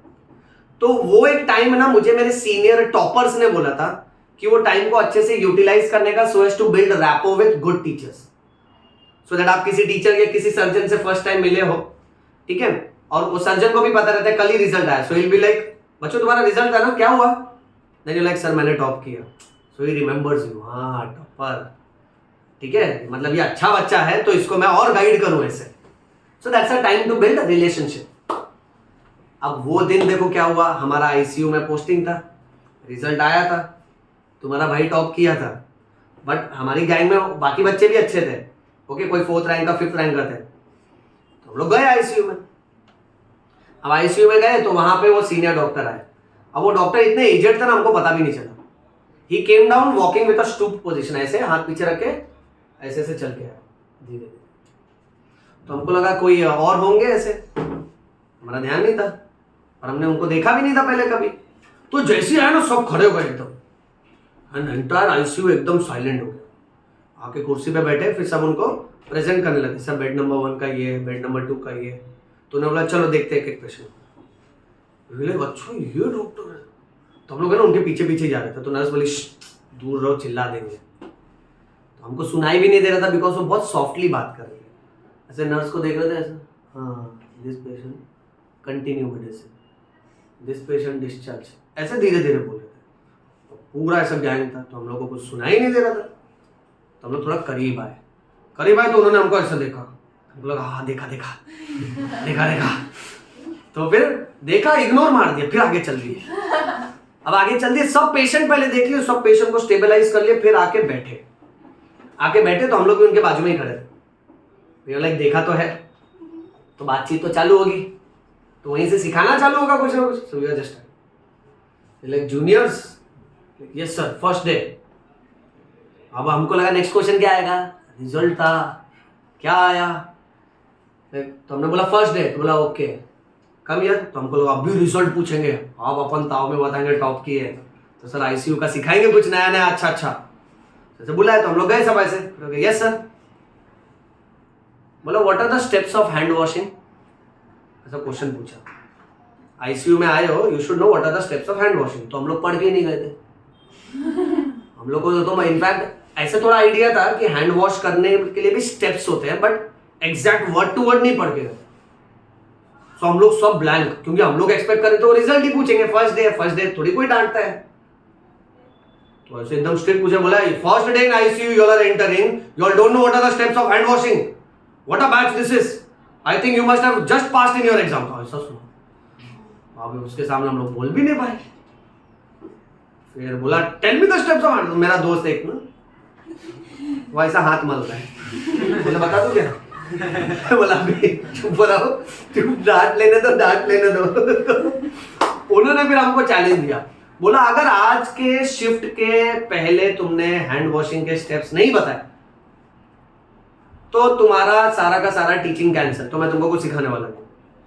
फिर हम लोग गए लाइब्रेरी में, फटाफट हॉस्पिटल से लाइब्रेरी के सेटअप से बुक्स निकाले, पढ़े, उसमें भर भर के लिखे हैं स्टेप्स, जिसमें से एक एक स्टेप्स को मेडिकल लैंग्वेज में, उसमें कौन सा एंटीसेप्टिक लेना है, ठीक है, कौन से तरह का केमिकल लेना है, उसका क्या पावर होता है, and technical words, rubbing palm to palm, rubbing palm to dorsum, fingers interlock, rotation of thumb clockwise, anti clockwise, rotation of wrist, ऐसे सारे स्टेप्स।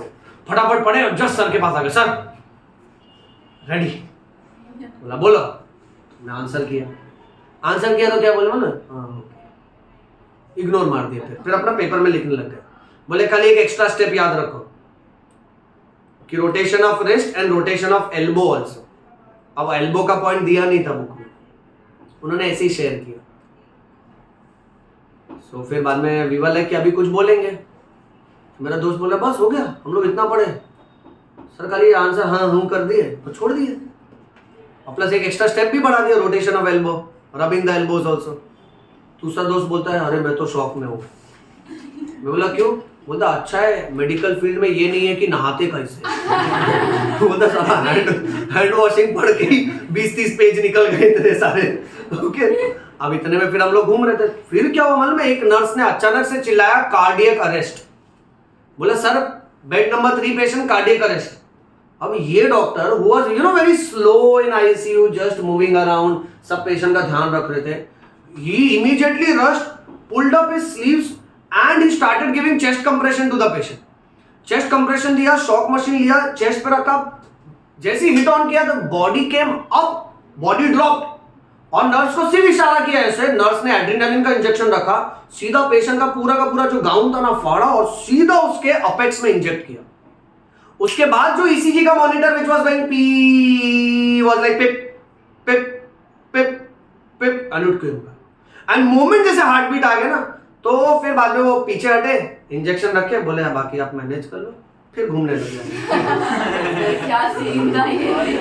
और ये हम लोग के सामने फर्स्ट डेथ होता है, वी वर लाइक सही में यार, लोग जो बोलते हैं ना डॉक्टर्स आर गॉड, मतलब वी हैड विटनेस्ड कि इसका हार्ट बीट ऑलमोस्ट ड्रॉप हो चुका है, 0 फ्लैट लाइन, उसको रिकवर करवाया with an injection called as adrenaline given directly into the heart of the patient. इसको इंट्राकार्डियक इंजेक्शन बोलते हैं। उसके लिए क्या प्रिसीशन, क्या प्रैक्टिस लगता होगा, यू अंडरस्टैंड बेटा दिस?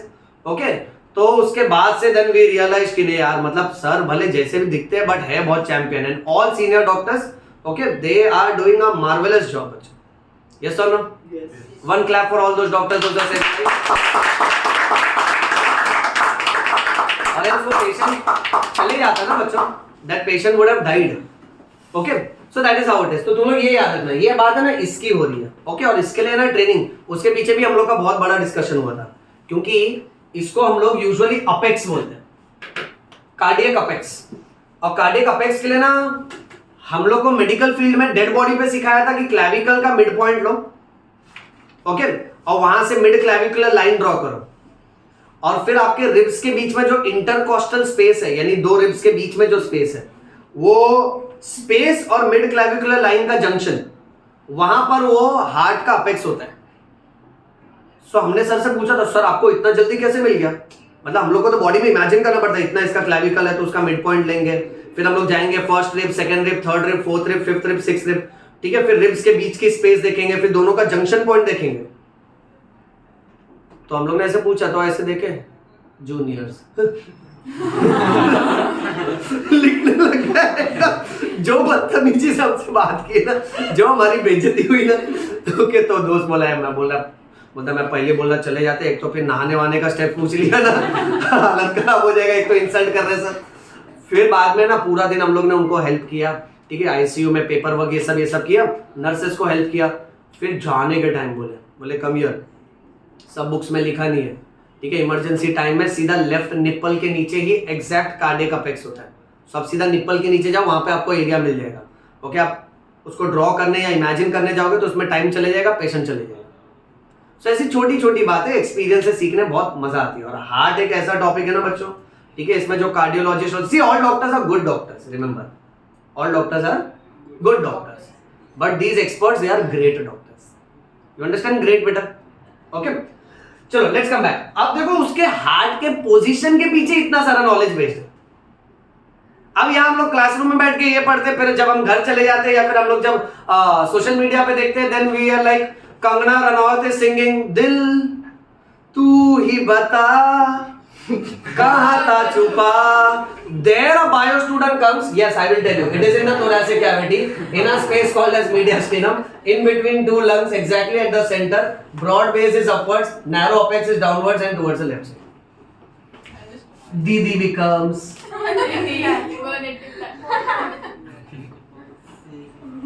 you understand बेटा? So heart का positioning is very important ना, सी बड़े से बड़े लोगों को नहीं पता होता बेटा, अपने को याद रहना चाहिए बेटा। ओके, नेक्स्ट, हार्ट का साइज, जैसा कि श्रेयस ने बोला, the size of heart is equal to one's own,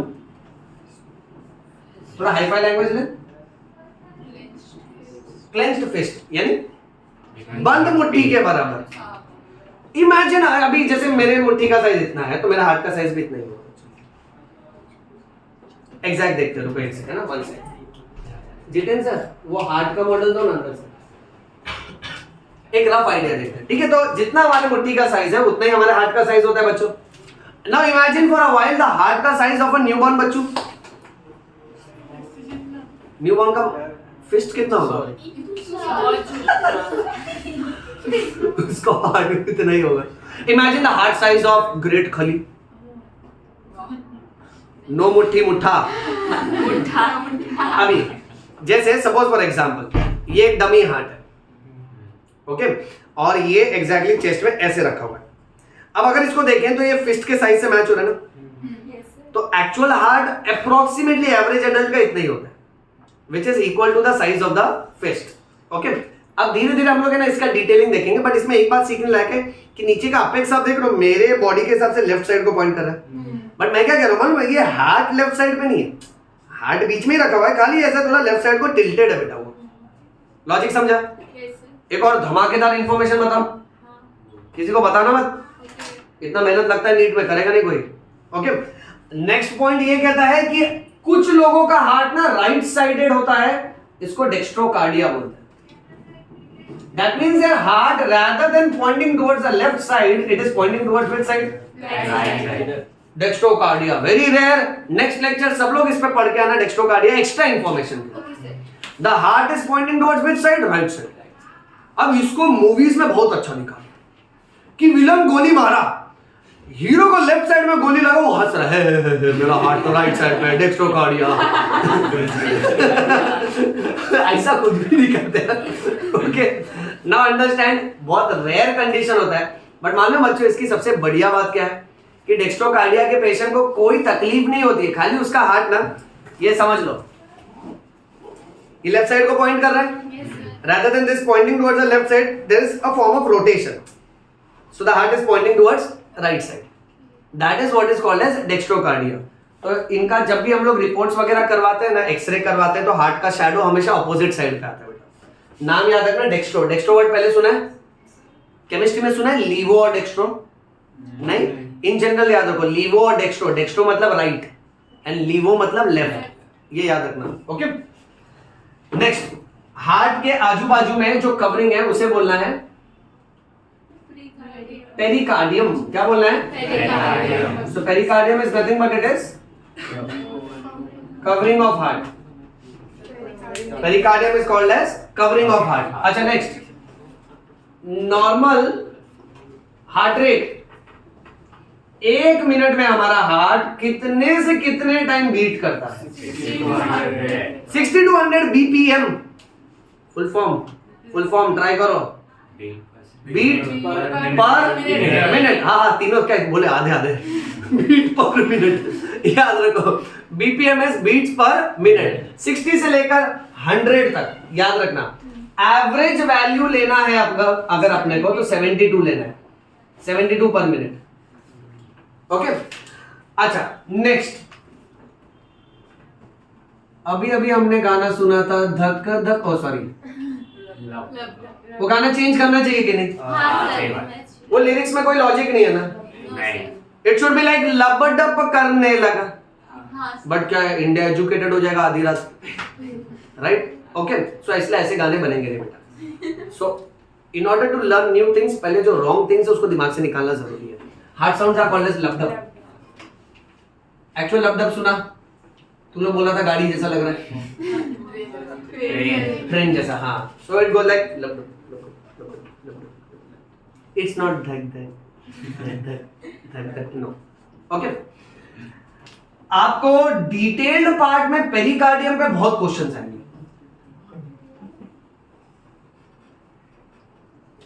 सब लोग यहां देखो ध्यान से, अभी देखो एक से एक नेमिंग आने वाला है, ओके। हार्ट के आजू बाजू में जो कवरिंग है उसको पेरिकार्डियम बोलते हैं बच्चों। अब पेरिकार्डियम से रिलेटेड तुमको ये याद रखना है। अब ना मैं देखो एक सिंपल डायग्राम बनाता हूं, लेट अस से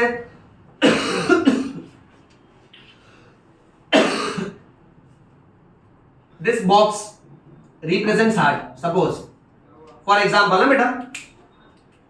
अब हार्ट के सबसे बाहर की तरफ जो कवरिंग है बेटा,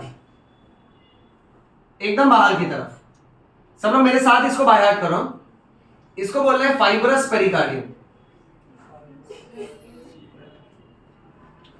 सुन रहा है ना तू? रो रहा हूं नहीं, सिखा रहा हूं मैं। फाइब्रस पेरिकार्डियम सबसे पहला कवरिंग। नेक्स्ट, उसके बाद नेक्स्ट कवरिंग जो है इसको कहना है सीरस पेरिकार्डियम। क्या कहना है इसको? बाय हार्ट करते चलो। हाँ, बट गड़बड़ ये है कि सीरस पेरिकार्डियम खुद 2 लेयर्स में डिवाइडेड है। सब लोग यहां देखो ध्यान से। एक लेयर तो हार्ट के ऊपर ही चिपका है, इसलिए सीरस पेरिकार्डियम में जो बाहर वाला है उसे बोलना है पैराइटल सीरस पेरिकार्डियम, और उसके बाद जो कंपैरेटिवली अंदर वाला है उसको बोलना है विसरल सीरस पेरिकार्डियम। सबने सुना ध्यान से बेटा? कितना मस्त हिंदी वर्ड है। पराये लोग बाहर वाले होते हैं, तो वैसे याद रख सकते हैं ना कि पराइटल बाहर वाले बेटा, और जो अंदर वाले होते हैं ते खूप महत्वाचे असतात, त्यांना विसरू नका। सो विसरू इज ऑलवेज इनर एंड पराये लोग बाहर वाले बेटा। नेक्स्ट, ये देखा गया है कि इस बीच में जो जगह है उस जगह को बोलना है पेरिकार्डियल कैविटी। क्या बोलना है इसको? और इस पेरिकार्डियल कैविटी के अंदर ये खाली नहीं है बेटा, इसके अंदर क्या भरा पड़ा है? फ्लूइड। इन जनरल इसको नहीं, ब्लड नहीं लेंगे बेटा, इन जनरल इसको हम लोग बोलेंगे पेरिकार्डियल फ्लूइड। अभी क्वेश्चन पूछूंगा थोड़ी देर में, सब लोग याद करते जाओ इसको फटाफट। ओके, नेक्स्ट, जो विसरल सीरस पेरिकार्डियम है इसका एक और फैंसी नाम है, इसी को एपिकार्डियम भी बोलते हैं। क्या बोलते हैं बेटा? ओके, एपिकार्डियम के बाद हार्ट का मिडल लेयर चालू होता है, जो ब्लैकिश पार्ट में शेड कर रहा हूं बेटा। इसको हम लोग बोलेंगे मायोकार्डियम। क्या बोलना है? मायोकार्डियम। और फिर इसके बाद एकदम अंदर की तरफ जो लास्ट लेयर है उसको बोलना है एंडोकार्डियम। ये रेड वाला बेटा।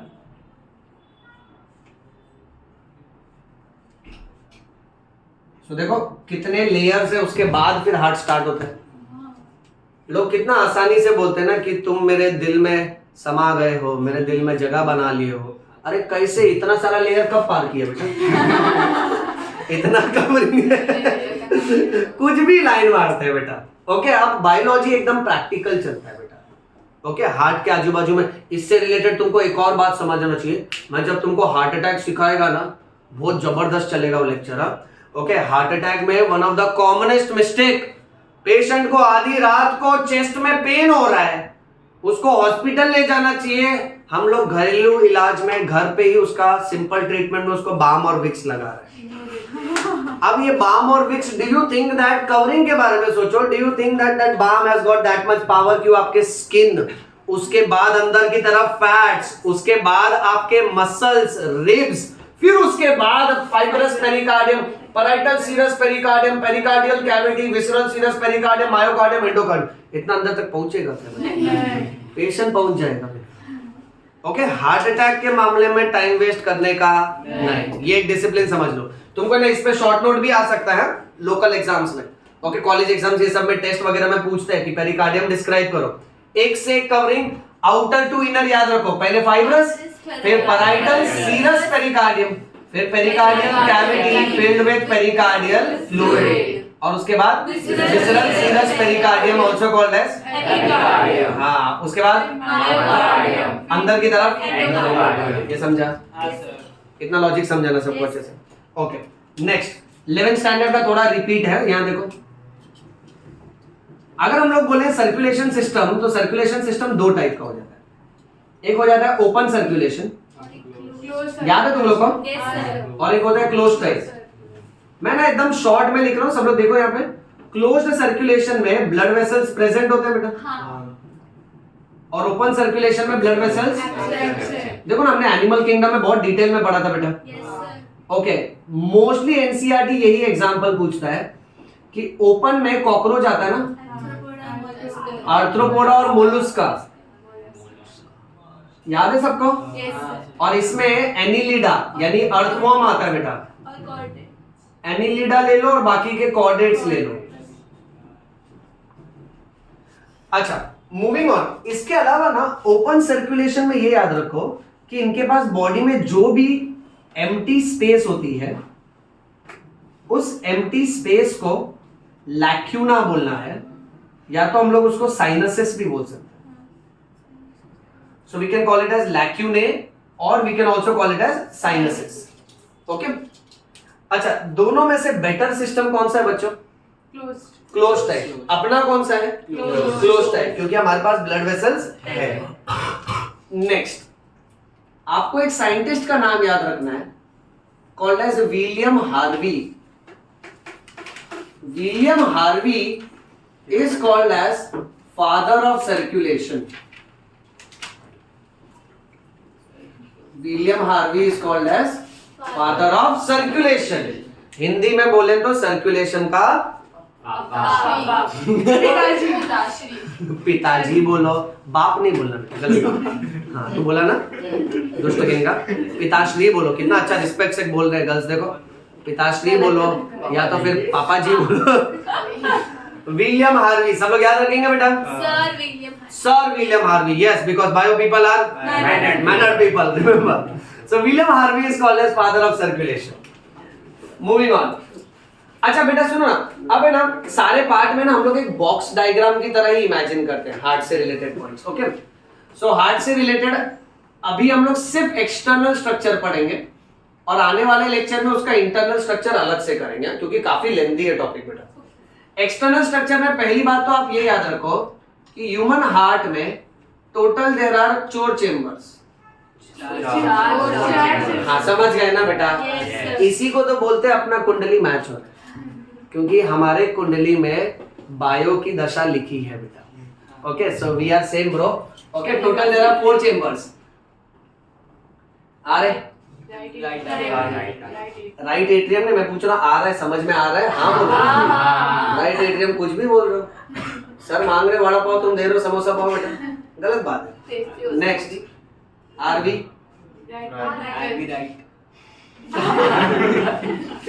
मैं पूछ रहा हूँ आरवी अंडरस्टैंडिंग, तो यस बोलो। कुछ बच्चे राइट वेंट्रिकल या आरवी राइट कुछ भी बोल रहे हैं। चलो नेक्स्ट, ला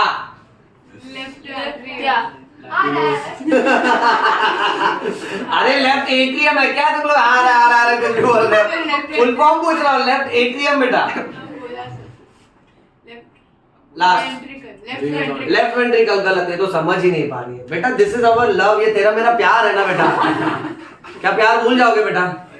अमन अपना प्यार भूलने का नहीं। सही आप बोल रही है। शबुन गलत बात है ना बेटा। See our love is forever. NEET हाँ, तो अपना जो रैपो है टीचर स्टूडेंट का नीट की तरफ जो प्यार है, जिंदगी के साथ भी जिंदगी के बाद भी। LIC कौन बोला आपने मारेगा? तुम लोग बड़ा होके पॉलिसी खोलना एक दूसरे का, कुछ लोग कहेंगे नहीं तो बोलो जिंदगी के साथ भी जिंदगी के बाद भी यो यो बायो। समझ में आयो। प्रेम रतन धन बायो। LIC पागल कहेंगे। Okay, so total 4 chamber. चलो फुल फॉर्म लिखते फटाफट। Right atrium. अच्छा, राइट एट्रियम को हम लोग राइट ऑरिकल भी बोल सकते बेटा। बोल सकते, देश आजाद है, कुछ भी बोल सकते बेटा। Left atrium also called as left auricle. RV right ventricle. हाँ, बहुत सही, लेफ्ट राइट करते रहो। अमन तू बहुत जोर का हंस रहा है, मारेगा तो गुस्सा मारेगा। Left ventricle. श्रेयस हंसाओ मत बेटा उसको, उसकी जिंदगी वैसे भी हंसी बन गई। अच्छा, ये next. Then you are supposed to remember the short form of परम। परम याद है? पी से piscis. Piscis species, pronounce it as species बेटा। क्या ये? ये तुम लोगों को याद नहीं है क्या ये? ए से एम्फीबियंस। चलो आंसर करो। अब तो कोई नहीं बोलेगा। एक केजी दोस्त के लिए। Apes, mammals. Apes, अब मैं नहीं बात कर रहा हूँ, तलाक तलाक तलाक। सर वो कैंसर मोदी जी ने हटा दिया बोला। सर हम पक्के मोदी वाले हैं ना। ठीक कबूल है ओके ध्यान दो। Spices, amphibians, reptiles, Aves, mammals. Fish के हार्ट के अंदर देखेगा ना, मछली के हार्ट में कितने चेम्बर होते हैं? दो। याद रहेगा? हाँ, मछली के दिल का हाल याद रखने ना बेटा। ओके अमन देख रहा बेटा?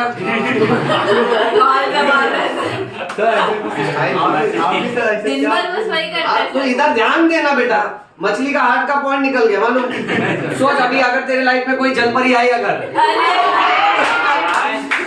तो बेसिक्स तो पूछेगी ना बेटा। वही मार रहे तो पीछे देख रहे हैं। ए ध्यान दिया करो तुम लोग यार, मेरे को बहुत डिस्टर्ब करते हो। 3 chambered heart except 3 chamber except नहीं, वो रेप्टाइल्स में आएगा। ओके रेप्टाइल्स में भी 3 चेम्बर एक्सेप्ट crocodile क्रोकोडाइल में कितना? 4 chambers हाँ, एव्स एंड मैमल्स 4 chambers दोनों 4 चेम्बर। अच्छा ह्यूमन का हार्ट 4 चेम्बर है, इसलिए ह्यूमन हार्ट में जो सर्कुलेशन है उसको बोलते हैं डबल सर्कुलेशन। बोलो यस और नो? ओके और फिश सिंगल सर्कुलेशन। एक जानकारी तुमको पता है कि फिश जो है they have this very important tissue called this gills. Okay फिर एव्स रेप्टाइल्स में आपको बोलना है इनकम्प्लीट डबल सर्कुलेशन। क्या बोलना है? incomplete double circulation। इतना समझा? Yes sir. ओके ठीक है, सुनो यहाँ पे हम लोग स्टॉप करते हैं ये लेक्चर बेटा। अगले क्लास में ना ये एक्सटर्नल स्ट्रक्चर का थोड़ा सा पार्ट ओके और इंटरनल स्ट्रक्चर का बहुत कुछ, एक छोटा सा लीड दे देता हूं तुमको। अभी अगले लेक्चर में हम लोग ये पढ़ेंगे कि हार्ट के अंदर जो वाल्व्स होते हैं वो क्या होते हैं। हम लोग हार्ट के कनेक्शंस पढ़ेंगे और स्पेसिफिकली चाहिए तो ये भी ढूंढ के आओ कि मेन कॉन्सेप्ट कुछ लोगों के हार्ट में होल होता है। हाँ सर दिल में छेद। हाँ दिल में छेद। तो नेक्स्ट लेक्चर छेद करेंगे बेटा दिल में और उसको भर भी देंगे। कितना समझा सबको? अच्छा भर भी जाता है। हाँ भर भी जाता करता है। है। ओके चलिए बंद करते हैं।